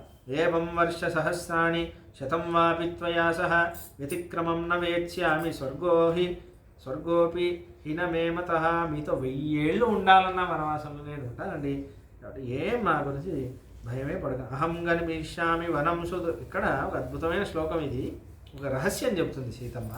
అహం గమిష్యామి వనం సుదుర్గమం మృగాయుతం వానర వానరైర్యుతం వనే నివత్స్యామి యథా పితృగ్రహే తవైవ పాదా ఉపగృహ్య సమ్మత. ఏమండి, నేను మీతో పాటు ఆ దుర్గమమైన వనానికి వెళ్తాను, అక్కడ మృగాలు, వానరాలు అవన్నీ ఉంటాయంట కదా, అవన్నీ నేను కూడా మీతో పాటు వస్తాను, మీతోనే ఉంటాను. యథా పితృగృహే, ఆ వనంలో చాలా ఆనందంగా ఉంటాను, దాంతోపాటు మీతోనే, మీ పక్కనే ఉండి మీరు మా పక్కన ఉన్నారు అనే ఆనందాన్ని పొంది నేను నింబలంగా ఉంటాను అని ఒక విషయం. ఇంట్లో ఇంకో రహస్యం, ఫ్యూచర్ చెప్తుంది రహస్యంగా. అహం గనిష్యామి వనేషు దుర్గమం, నేను అశోకవనానికి వెళ్తాను. ఇక్కడ వనం అంటే అప్పుడు ఏమవుతుంది, మృగాయుతం, ఆయుతం అంటే విడదీస్తుంది అని అర్థం. ఏది విడదీస్తుంది? అహం గమిష్యామి వనం, ముందు వనానికి వెళ్తాను, నార్మల్ వనానికి, ఈ దండకారణ్య వనానికి వెళ్తాను. మృగాయుతం, ఒక మృగం వచ్చి మనల్ని ఇద్దరిని విడదీస్తుంది. వానర వారణైర్యుతం, మళ్ళీ వానరులందరినీ యుతం, మళ్ళీ మనల్ని కలుపుతారు. వనే నివత్స్యామి యథా పితృగ్రహే, అశోకవనంలో మా నాన్నగారింట్లో ఉన్నట్టు నేను ఉంటాను. అప్పుడు తవైవ పాదా ఉపగృహ్య సమ్మత, తర్వాత మిమ్మల్ని వచ్చి చేరుకుంటాను అనొక విషయం చెబుతుంది రహస్యాన్ని. మొత్తం రహస్యం ఒక విషయం ఉంది, మర్చిపోయారా మీరు? దానికి నేను వస్తేనే అవుతుంది, కాబట్టి నన్ను తీసుకెళ్లకుండా మీరు ఎలా చేస్తారు అని అంటుంది. అనన్యభావామనురుక్త చేతసం త్వయా వియుక్త మరణాయ నిశ్చితాం, కాబట్టి మీరు లేరు, నన్ను తీసుకెళ్ళరు అంటే నాకు మరణం ఒక్కటే గతి అని మాట్లాడింది. మాట్లాడుతుంటే రాముడు ఇంకో 20 నిమిషాలు కంప్లీట్ చేసేద్దాం, చాలా అద్భుతమైన విషయం. సయేవం బృహవతీం సీతాం ధర్మజ్ఞాం ధర్మవత్సలః ననేతుం కురుతే బుద్ధిం వనే దుఃఖాన్ని చింతయన్. రాముడు ఇంకా ఆవిడ చెప్పిన మాటలకి ఇంకా రాముడు కన్విన్స్ అవ్వలేదు. అయితే అంటున్నాడు, సాంత్వయిత్వా తతస్తాం తు బాష్పదూషిత లోచన, అలా మాట్లాడుతుంటే సీతమ్మ కళ్ళలో నీళ్ళు వచ్చేస్తున్నాయి ఆల్రెడీ. తీసుకెళ్ళండి అని అంటుంది, కళ్ళలో నీళ్ళు వచ్చేస్తున్నాయి. నివర్తేనార్తే ధర్మాత్మ వాక్యం ఏతదువాచ, ఇలా వాక్యం మాట్లాడుతుంది. సీతే మహాకులీనాసి ధర్మే చ నిరతా సదా ఇహాచరస్వ ధర్మత్వం యథా మే మనసస్సుకం. సీత, నువ్వు చాలా ధర్మ నిరతురాలివి, నువ్వు ధర్మాచరణలో ఉన్నదానివి కాబట్టి నువ్వు ఇలా మాట్లాడుతున్నావు, కానీ నా మనస్సుకి ఒక సుఖం ఉందమ్మా, అది నువ్వు అర్థం చేసుకో. నాకేది ఆనందం అది నువ్వు చేస్తే నేను ఆనందంగా ఉంటాను కదా. నేను ఒక విషయం చెప్తాను, నువ్వు అర్థం చేసుకో. సీతే యథాత్వం వక్ష్యామి తథా కార్యం త్వయా బలే వనే దోషా హి బహవో వసతస్థాన్ నిబోధమే. సీతమ్మ, నువ్వు నా మీద ఇష్టంతో వస్తాను అంటున్నావు, కానీ చాలా లేతగా ఉంటావమ్మా నువ్వు. ఆ చిన్న పిల్లవి, చాలా లేతగా ఉంటావు. వనంలో ఎన్నో దోషాలు ఉన్నాయి, ఎన్నో దుఃఖాలు ఉన్నాయి, నేను చెప్తాను విను. ఏంటంటే, హితబుద్ధ్యా ఖలు వచో మయైతదభిధీయతే సదా దుఃఖం న జానామి దుఃఖమేవ సదావనం. కాబట్టి సుఖమే ఉండదు వనంలో, దుఃఖమేవ సదావనం. వనం అంటేనే దుఃఖం. గిరి నిర్జర సంభూత గిరి నిర్ధరివాసినాం సింహానాం నినదాత్ దుఃఖాః శ్రోతుం దుఃఖవతో వనం. సింహాలు గర్జిస్తూ ఉంటాయి నడుస్తుంటే, చాలా భయం, భీతి చెందుతూ ఉంటుంది. ప్రతిరోజు ఇలానే ఉంటుంది, చాలా దుఃఖం అమ్మ. ఎప్పుడెప్పుడు ఏంటిది కష్టం అన్నట్టు ఉంటుంది. క్రీడమానాశ్చ విశ్రబ్ధా మత్తా శూన్యే తథా మృగాః దృష్ట్వా సమభివర్తంతే సీతే దుఃఖమతో వనం. ఇలా నడుస్తూ ఉంటాం, సడన్గా ఒక మృగం ఇలా దుంకి ఇలా వెళ్తుంది, భయం వేస్తుంది తల్లి. ప్రతిరోజు అలానే ఉంటే ఎలా ఉంటుంది? కాబట్టి వనం అనేది దుఃఖం. సగ్రాహ్య సరితశ్చైవ పంకవత్యస్తు దుస్తరాః మత్తైరపి గజైర్నిత్యమతో దుఃఖవతో వరం. ఈ నదులు, సాగరాలు అవన్నీ ఉంటాయి, మంచిదే. కానీ సడన్గా ఏనుగు వస్తుంది, పెద్ద పెద్ద ఏనుగులు. అవి కూడా నీళ్ళన్నీ తాగుతూ ఉంటాయి. ఎప్పుడు దానికి మదం ఎక్కుతుందో, ఎప్పుడు అది శాంతంగా ఉంటుందో తెలీదు. కాబట్టి దుఃఖతరం వనం, దుఃఖమమ్మ వనం అంటే. లతాకంటక సంకీర్ణా కృకవాకూపనాదితా. లత ఉంది కదా అని చేయబడితే దాంట్లో చీమలు, పిరుగులన్నీ ఉంటాయి. ఏ చీమ గరిస్తే ఏ పుండు వస్తుందో, ఏ రోగం వస్తుందో తెలియదమ్మా. దుఃఖం అంటే, వనం అంటే దుఃఖం. సుప్యతే పర్ణశయ్యాస్తు స్వయం భగ్నాస్తు భూతలే రాత్రిషు శ్రమఖిన్నేన తస్మాత్ దుఃఖమతో వనం. పడుకోవడానికి ఇలా పర్ణశాలలు ఉండవు, మెత్తలు ఉండవు, చాలా కష్టం అమ్మ. ఆకుల్లో పడుకోవాలి, ఎక్కడ పడితే అక్కడ పడుకోవాలి, చాలా కష్టంగా ఉంటుంది, నిద్ర పట్టదు. అహోరాత్రం చ సంతోషః కర్తవ్యం నియమాత్మన ఫలైర్వృక్షావపతితైః శీతే దుఃఖమతో వనం. దుఃఖమతో వనం, దుఃఖమతో వనం అని 20 శ్లోకాలు ఉంటాయి చాలా. అయితే అంటున్నారు అహోరాత్రం న సంతోషః. కాబట్టి ఏది సంతోషంగా ఉండదు. పగలొచ్చినా సంతోషంగా, అమ్మయ్య పగలొచ్చింది, సంతోషంగా ఉండదు. అమ్మయ్య రాత్రి వచ్చింది, సరే ముగాలు తిరుగు అని సంతోషం. ఏ దుఃఖం ఆ దుఃఖమే, సంతోషంగా ఉండదు వనం అంటే. ఉపవాసశ్చ కర్తవ్యం, ఉపవాసంగా ఉండాలి. యథా ప్రాణేన మైథిలి జఠవా భారశ్చ కర్తవ్యో వల్కలాంబరధారణాం.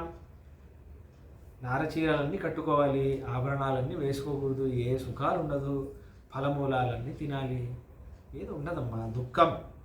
ఉపవాసం ఉండాలి. దేవతానాం పితॄణాం చ కర్తవ్యం విధిపూర్వకం ప్రాప్తానాం అతిథీనాం చ నిత్యశః ప్రతిపూజనం.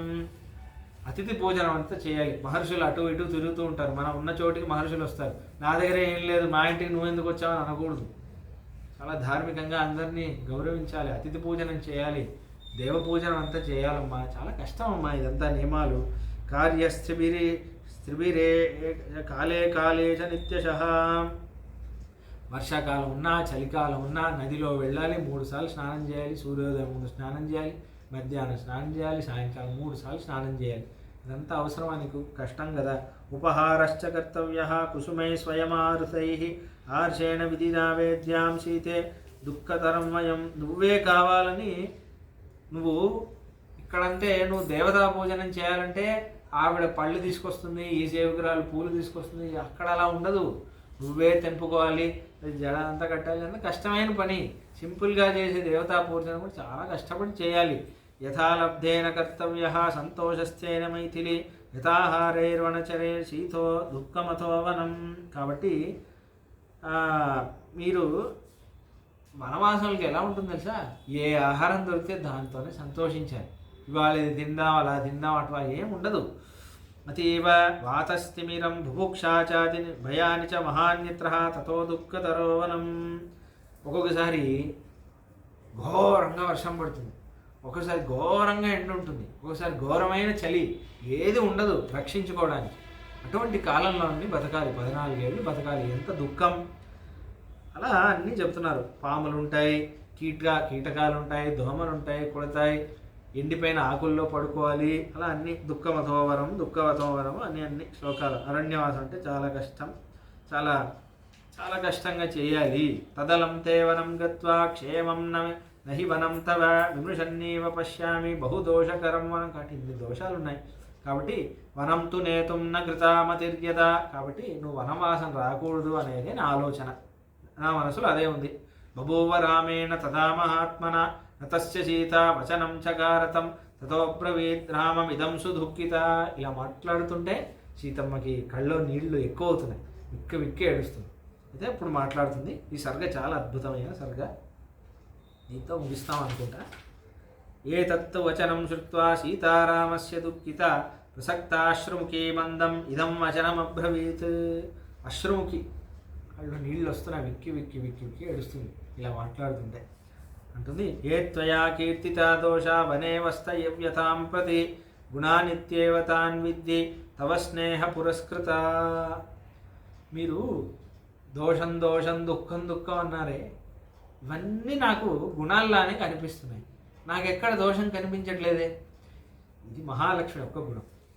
మహాలక్ష్మి అమ్మవారు దోషాలే చూడడు, ఆవిడికి ఆ జ్ఞానమే లేదు. సహధర్మచరీం శౌరే సమ్మంత్రిత జగద్దితాం అనుగ్రహమయీం వందే నిత్యం అజ్ఞాత నిగ్రహం. మహాలక్ష్మి అమ్మవారు ఒకరికి శాపం ఇచ్చింది అని ఏ పురాణంలో ఒక్క వచనం కూడా లేదు. మహాలక్ష్మి అమ్మవారికి మాత్రమే చేతిలో ఆయుధమే లేని ఒక దేవత ఆవిడే. 4 చేతుల్లో పద్మమే ఉంటుంది, ఆయుధమే ఉండదు ఆవిడికి. ఒక్క ఆవిడకే అలా ఉంటుంది. కాబట్టి నిత్యం అజ్ఞాత నిగ్రహం అంటున్నారు వేదాంత.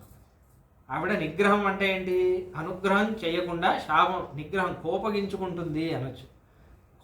కోపగించుకోదు అనడానికి అకృత నిగ్రహం అనొచ్చు కదా, చెయ్యదు. అజ్ఞాత నిగ్రహం అంటున్నారు అంటే ఆ జ్ఞానమే లేదు ఆవిడకి, ఎలా చేయాలో కూడా తెలియదు.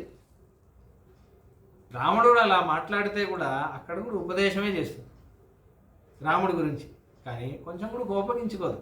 తప్పు. ఎందుకంటే రావణుడు ఆవిడికి పిల్లాడిలానే కనిపిస్తుంది, ఆవిడ జగన్మాత కదా, కాబట్టి అలానే కనిపిస్తుంది. కాబట్టి అన్ని గుణాల్లా మీరేదో దోషం దుఃఖం అంటున్నారు, కానీ నాకు అన్ని గుణాల్లానే కదా కనిపిస్తున్నాయి. మృగా సింహా గజాశ్చైవ శార్దూలా శరభాస్తత చమరాశ్రుమరాశ్చైవ ఏ చాన్యే వనచారిణః అదృష్టపూర్వరూపత్వాద్ సర్వే తే తవ రాఘవ రూపం దృష్ట్వాపసర్పేయుః తవ సర్వే హి బిభ్యతి. మృగాలు, సింహాలు, ఏనుగులు, పులులు, శరభాలు, పాములు ఇవన్నీ ఉంటాయి అంటున్నారే. ఇవన్నీ మనల్ని వనంలో ఎప్పుడు చూడలేదు కాబట్టి ఇవి గర్జిస్తాయి అంటున్నారే. అంటే మనం కూడా అంటే మనకు అలవాటు లేదు అన్నావు కదా, అవి కూడా మనల్ని ఫస్ట్ టైం చూస్తున్నాం కదా. మీ చేతిలో బాణం ఉంటే అవి భయపడవా? వాడిని చూస్తే మనం భయపడతామని మీరు అంటున్నారు. మీరు పక్క నుండి మీరు చేతిలో బాణం ఉంది, అయ్యో ఎవరైనా అది కూడా భయపడతాయి కదా, జంతువులు కూడా భయపడతాయి కదా. ఏదో దుఃఖం భయం అంటున్నారే, వాటికి కూడా భయం వేస్తుంది. ఇది పెద్ద విషయంలాగా చెప్తున్నారు నన్ను తీసుకోగల ఉండడానికి. త్వయాచ సహ గంతవ్యం మయా గురుజనాజ్ఞయా త్వద్వియోగేన మే రామ వ్యక్తోయమిహ జీవితం నహి మాం త్వత్సమీపస్తాం అపి శక్రోపి రాఘవ సురాణామీశ్వర శక్తః ప్రదర్శయితు మోజసా.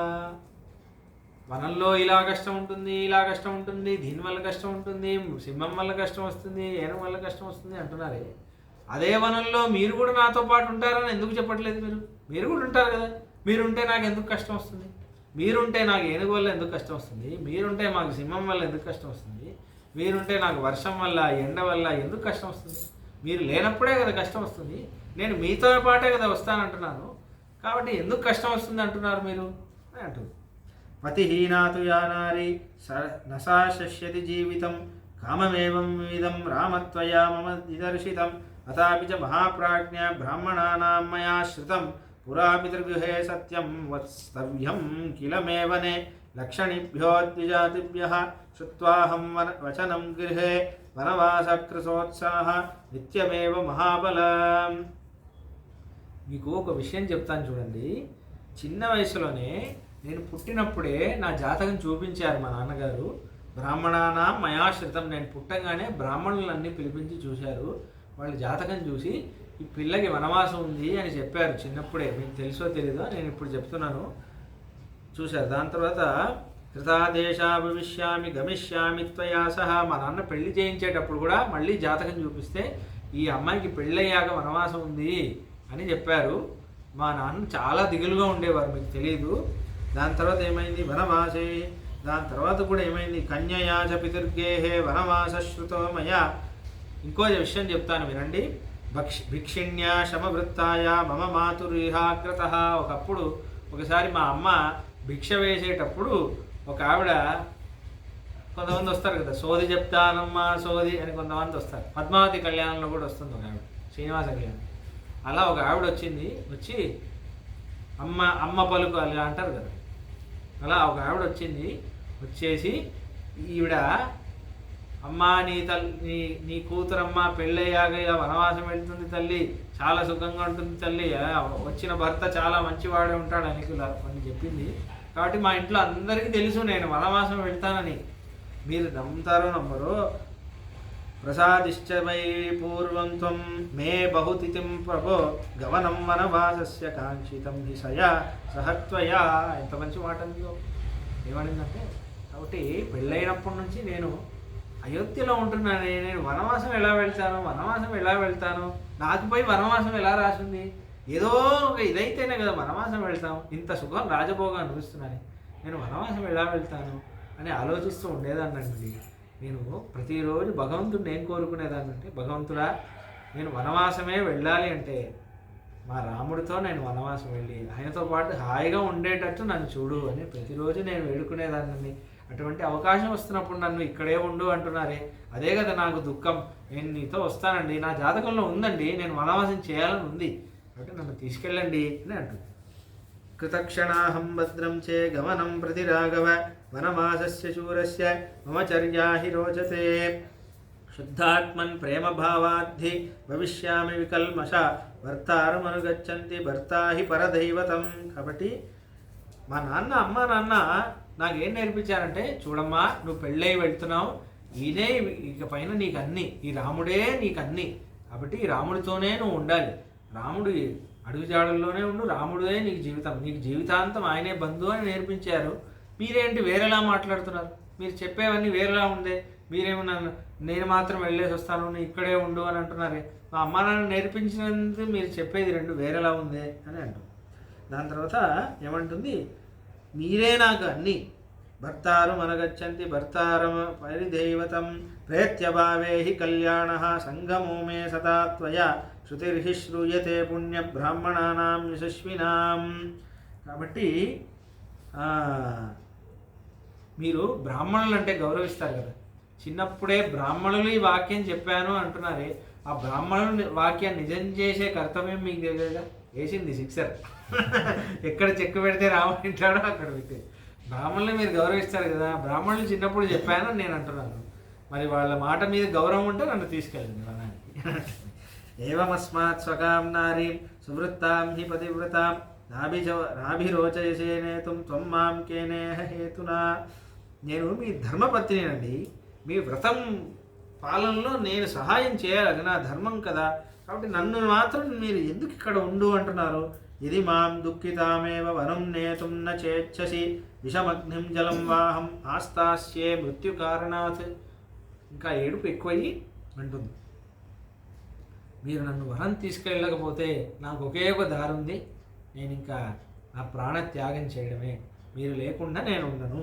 ఏవం బహువిధం తంసా యాచనే గమనం ప్రతి నానుమేనే మహాబాహు తాం నేతుం విజనం వనం. దాని తర్వాత చాలా అద్భుతంగా ఒక మాట, చింతయంతీం తదాం తాంతు నిర్వర్తయితుమాత్మవాన్ క్రోధావిష్టాతు వైదేహి కాకుస్థో బహ్వశాంత్వయత్. ఎలా విన్నా రాముడు ఇలా వద్దమ్మా ఇలానే అంటున్నాడు. అంటుంటే శాంత్యమానాతు రామేణ వైతిలి జనకాత్మజ వనవాస నిమార్తార్థం భర్తారమిదమబ్రవీత్ అంటుంది ఒక మాట. ఇంకా ఈవిడికి కూడా కోపం వచ్చేసి ఇలా ఏడుస్తుంది, చెప్తే వినట్లేదు. సా తముత్తమ అసంవిఘ్నా సీతా విపులవక్షరం ప్రణయాచాభిగామాచ పరిచిక్షేప రాఘవం. ప్రణయం వల్ల రాముడు ఇలా వెళ్ళిపోతున్నాను ఆడవాళ్ళకి ఇలా నన్ను వదిలేసి వెళ్ళిపోతాను, వద్దొద్దు నేను వెళ్తాను ఇక్కడే ఉండు అనేసరికి స్త్రీలకే వచ్చిన ఒక భాషలో చాలా అద్భుతంగా ఒక విషయం అనింది. కిం త్వామన్యత వైదేహ పితామే మిథిలాధిపః రామా జామాతరం ప్రాప్య స్త్రియం పురుష విగ్రహం అనొక మాట. అంటే ఏమైందంటే, అసలు మీ మీద కాదులే, మా నాన్నే నాకు ఇంత పెద్ద ద్రోహం ఎందుకు చేశాడో అని నాకు అర్థం కావట్లేదు. ఏదో వీర్యశుల్కం ఇస్తాను శివధనుస్సు ఎత్తితే అని, శివధనుస్సు ఎత్తాడు కదా అని వీర్యశుల్కం ఇచ్చాడు, కానీ ఒక మగవేషంలో ఉన్న ఒక ఆడదానికి పోయి నన్ను ఇచ్చి పెళ్లి చేశాడే అని నాకు బాధగా ఉంది అనే విషయాన్ని. స్త్రియం పురుష విగ్రహంలో ఉన్న ఒక ఆడదానికి పోయి నాకు ఇచ్చి పెళ్లి చేశాడే అని అనిపిస్తుంది. అనృతంబత లోకో యత్ అజ్ఞానాద్యతి వక్షతి తేజో నాస్తి పరం రామో తపతీవ దివాకరే. ఈ అయోధ్య వాళ్ళకి కూడా బుద్ధి ఉందా లేదా అని నాకు ఇప్పుడే అనిపిస్తుంది. ఎందుకంటే రాముడు అంటే సూర్యుడికి సమానమైన వాడు రాముడు, సూర్యుడికి సమానమైన వాడు రాముడు అని అంటున్నారు.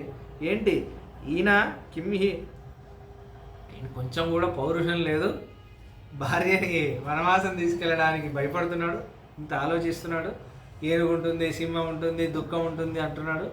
ఇటువంటి వాడు వీరుడా, వీడిని పోయి వీళ్ళందరూ కీర్తిస్తున్నారు అని నాకు అనిపిస్తుంది అంట. కిం హి కృత్వా విషన్నస్త్వం కుతో వా భయమస్తితే యత్ పరిత్యుక్త కామస్త్వం మామనన్యపరాయణం. మీరు ఏం భయం ఉంది మీకు? ఒక్క ఆడదాన్ని మీరు కాపాడలేరా?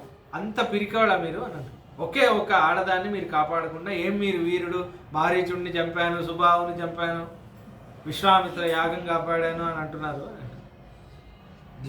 ధిమస్తేర సుతం వీరం సత్యవంతం అనువ్రతాం సావిత్రీమివ వాం విద్ధి త్వమాత్మా వశవర్ధినీం. సత్యవాన్ అని ఒక ఆయన ఉండేవారు, తెలుసు కదా, ఒక మహర్షి. ఆయన భర్త సావిత్రి అని పేరు. మహాభారతంలో ఆవిడ చరిత్ర విస్తారంగా యముడు తీసుకెళ్ళిపోతాడు. సరే, సత్యవాన్ సావిత్రి యముడికి మధ్యలో ఒక సంవాదం.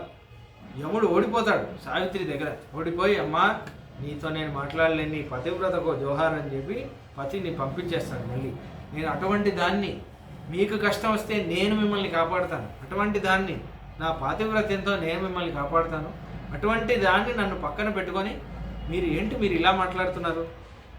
స్వయం తు భార్యా కౌమారీ చిరముద్దిషుతాం సతీం శైలోశైవ మాం రామ పరేభ్యో దాతుమిచ్చసి యస్య పత్యంచరామాత్త యస్య చార్థే వరుద్యసే త్వం తస్య భవవశ్యం చ విధేయ సతమానగా అంటున్నారు. ఏమంటున్నారు?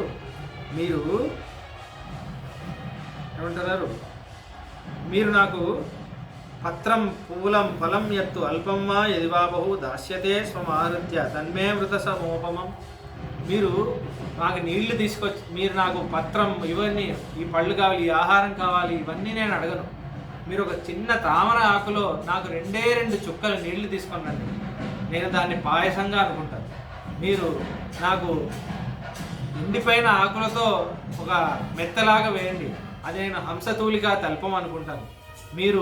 మీతో పాటు నేను నడుస్తుంటే గాలి వీస్తుండే ఆ మట్టి నా మీద కొడితే మీరు నాకు రాసే చందనం అనుకుంటాను. కాబట్టి మీరు చేతిలో పట్టుకొని వెళ్ళండి, నదీ నీళ్ళు నేను అమృతం అనుకుంటాను, నన్ను తీసుకెళ్ళండి అని అంటుంది. దాని తర్వాత ఒక అద్భుతమైన మాట, యస్త్వయా సహ సస్వర్గో నిరయో యస్త్వయా వినా ఇది జానాన్ పరా ప్రీతిం గచ్చ రామ మయామహ. మీరు ఒకటి గుర్తుపెట్టుకోండి, మీరు వనం వెళ్తే దుఃఖం అంటున్నారే, దానికంటే మీరు నన్ను విడిచి ఉంటారు అనే దుఃఖం నన్ను ఎక్కువగా కాల్చేస్తుంది. మీరు ఎక్కడ ఉంటారో అదే స్వర్గం. మీరు వెళ్ళిపోయాక ఈ అయోధ్య నాకు నరకం, ఈ అయోధ్య నాకు వనవాసంలాగా ఉంటుంది. కానీ మీరు ఎక్కడ ఉంటారో అది నాకు అయోధ్య కాదు, అది స్వర్గంలా ఉంటుంది. ఇది పురుషార్థం. దివివా భువివా మవాస్తు వాసో నరకోవా నరకాంతక ప్రకామం అవధీరిత శారదారవిందో చరణౌతే మరణేపి చింతయ అని అంటున్నారు కులశేఖరాడు. అంటే ఏంటంటే, స్వర్గం వెళ్ళినా సరే నీ నామం నేను మర్చిపోకుండా, నీ పాదం నేను మర్చిపోకుండా ఉంటే అదే స్వర్గం. స్వర్గంలో నాకు అదవసరం లేదు, ఇదే స్వర్గం. నరకంలో కూడా నీ పాదం నేను మర్చిపోకుండా ఉంటే, నీ నామం నేను మర్చిపోకుండా ఉంటే ఆ నరకం దుఃఖం నన్ను ఏరి చేయదు. కాబట్టి నేను కోరుకునేది స్వర్గం కాదు, నరకం కాదు కృష్ణ, నీ నామం నేను మర్చిపోకూడదు, నీ పాదం నేను మర్చిపోకూడదు అని అంటున్నాను. చరణౌతే మరణేపి చింతయామి అని అంటున్నారు. అదే విషయం అంటున్నారు. కాబట్టి అలా మాట్లాడి మీరు లేకపోతే నేను ఇమం హి సహితుం శోకం ముహూర్తమపి నోత్సహే కిం పునర్దశ వర్షాన్ని త్రీణిచ్చైకం న దుఃఖిత అని ఏమంటున్నారు. ఏమండి, మీరు ఇప్పుడు వెళ్తున్నాను అని అంటుంటే ఒక్క క్షణమే నేను తట్టుకోలేకపోతున్నానే. 14 ఏళ్ళు నన్ను విడిచి ఉంటారా, నేను ఎలా తట్టుకోగలను అని గట్టిగా వచ్చి కౌగలించుకున్నాను. మీరు నన్ను విడిపోద్దు, మీరు విడిచి వెళ్ళొద్దు అని గట్టిగా కౌగలించుకొని ఏడుస్తూ నన్ను విడిచి వెళ్ళొద్దు అని కౌగలించుకుంటూ అలా ఏడుస్తూ ఉందండి. కౌగిలించుకుంటూ ఉంటే అప్పుడు రాముడు ఇతి సా శోక సంతప్త విలభ్య కరుణం బహు చుక్రోశపతే మాయస్థ వృషమాలింగ్య సస్వరం. ఆలింగనం గట్టిగా, అంటే ఎక్కడ నన్ను విడిచి వెళ్ళొద్దు అని ఇలా అది ఏడుస్తుంటే ఆవిడ గజగజ వణికిపోతుంది భయంతో. రాముడు ఇంత గట్టిగా, రాముడు కూడా నీకు ఏ భయం లేదు, నేనున్నాను కదా, నీకు ఏ భయం లేదు అని ఆలింగనం చేసుకుంటే చిరసన్నియతం బాష్పం విమోచాగ్నిరవారిని, ఇలా రాముడు చేసి కన్నీళ్ళు తుడిచేసి దాని తర్వాత రాముడు మాట్లాడతాడు. అది రాముడు మాట్లాడేది వచ్చేసరికి వచ్చింది. ఇంత కష్టం అవసరమా? రాముడిని ఏమనాలి? పాపం సీతమ్మని నేర్పించాడు కదా. కానీ సీతమ్మని గట్టిగా ఆలింగనం చేసుకొని దాని తర్వాత తాం పరిష్వజ్య బాహుభ్యాం విసంజ్ఞామివ దుఃఖితాం ఉవాచ వచనం రామ పరివిశ్వాసయంస్తదా. కన్నీళ్ళు తుడిచి రాముడు ఇప్పుడు గట్టిగా కౌగిలించుకున్నాడు. సీత నీకేం కాదు, నేను ఉన్నాను కదా అని చెప్పి రాముడు సీతమ్మని గట్టిగా ఆలింగనం చేసుకున్నాడు. అంటే ఇప్పుడు ఒప్పుకున్నాడు. ఒప్పుకొని తీసుకెళ్తాడు రాముడు. స్త్రీయం పురుష విగ్రహం అంటే ఎవరైనా తీసుకెళ్ళాలి. అంటే చూడండి, ఇక్కడ సీతమ్మ తప్పు కాదు, అలానే మాట్లాడదు. ఇంకెలా మాట్లాడతారు? వదిలేసి వెళ్తాను అంటే ఎవరైనా అలానే మాట్లాడతారు. కాబట్టి చాలా అందమైన ఈ విషయంలో ఏంటి రాముడిని ఇలా అనింది అనకూడదు. అది సహజమైన లక్షణం, అలానే మాట్లాడతారు. అంటే అది ప్రణయ కలహం అంటారు. ఒక కోపం, ఒక ప్రేమ వల్ల వచ్చే ఒక ఏమంటారు, అలుగుతారు. అది ప్రేమ వల్ల జరిగేది, మన మీద ప్రేమతోనే అలుగుతారు. కాబట్టి ఏంటి నన్ను ఇలా అంటావా, అలా తీసుకెళ్ళకూడదు ఆర్గ్యుమెంట్ని. ఆవిడ ఏ భావనలో ఉంటుందో అర్థం చేసుకోండి. ఇది రాముడు అర్థం చూడండి. వెంటనే ఆలింగనం చేసుకొని కన్నీళ్ళు పెడుతుంటే రాముడు గట్టిగా కౌగలించుకుంటాడు. చాలా అద్భుతమైన సన్నివేశం. సీతారాములు కౌగలించుకున్నారు గట్టిగా అని ఒక సన్నివేశం దగ్గర ఆపుదాం. మంగళం కౌసలేంద్రాయ వాణీయ గుణాబ్దే చక్రవర్తి తనూజాయ సార్వభౌమాయ మంగళం. ఏమేతత్పురావృత్తం ఆఖ్యానం భద్రమస్తు వః. ప్రవ్యాహృత విశ్రబ్దం బలం విష్ణో ప్రవర్ధతాం లాభస్తేషాం కుతస్తేషాం పరాభవ ఏషామిందీవరస్యామో హృదయేషు ప్రతిష్ఠితః. కాలే వర్షతు పర్జన్యః పృథివీ సస్యశాలినీ దేశోऽयं క్షోభరహితో బ్రాహ్మణాः సन्तు నిర్భయాः. కావేరీ వర్ధతాం కాలే కాలే వర్షతు వాసవః. శ్రీరంగనాథో జయతు శ్రీరంగశ్రేష్ఠవర్ధతాం. స్వస్తి ప్రజాభ్య పరిపాలయంతాం న్యాయేన మార్గేణ మహిన్మహీషాः. గోబ్రాహ్మణేభ్యः శుభమస్తు నిత్యం. లోకాः సమస్తాः సుఖినో భవంతు. జై శ్రీరామ్. జై శ్రీరామ్.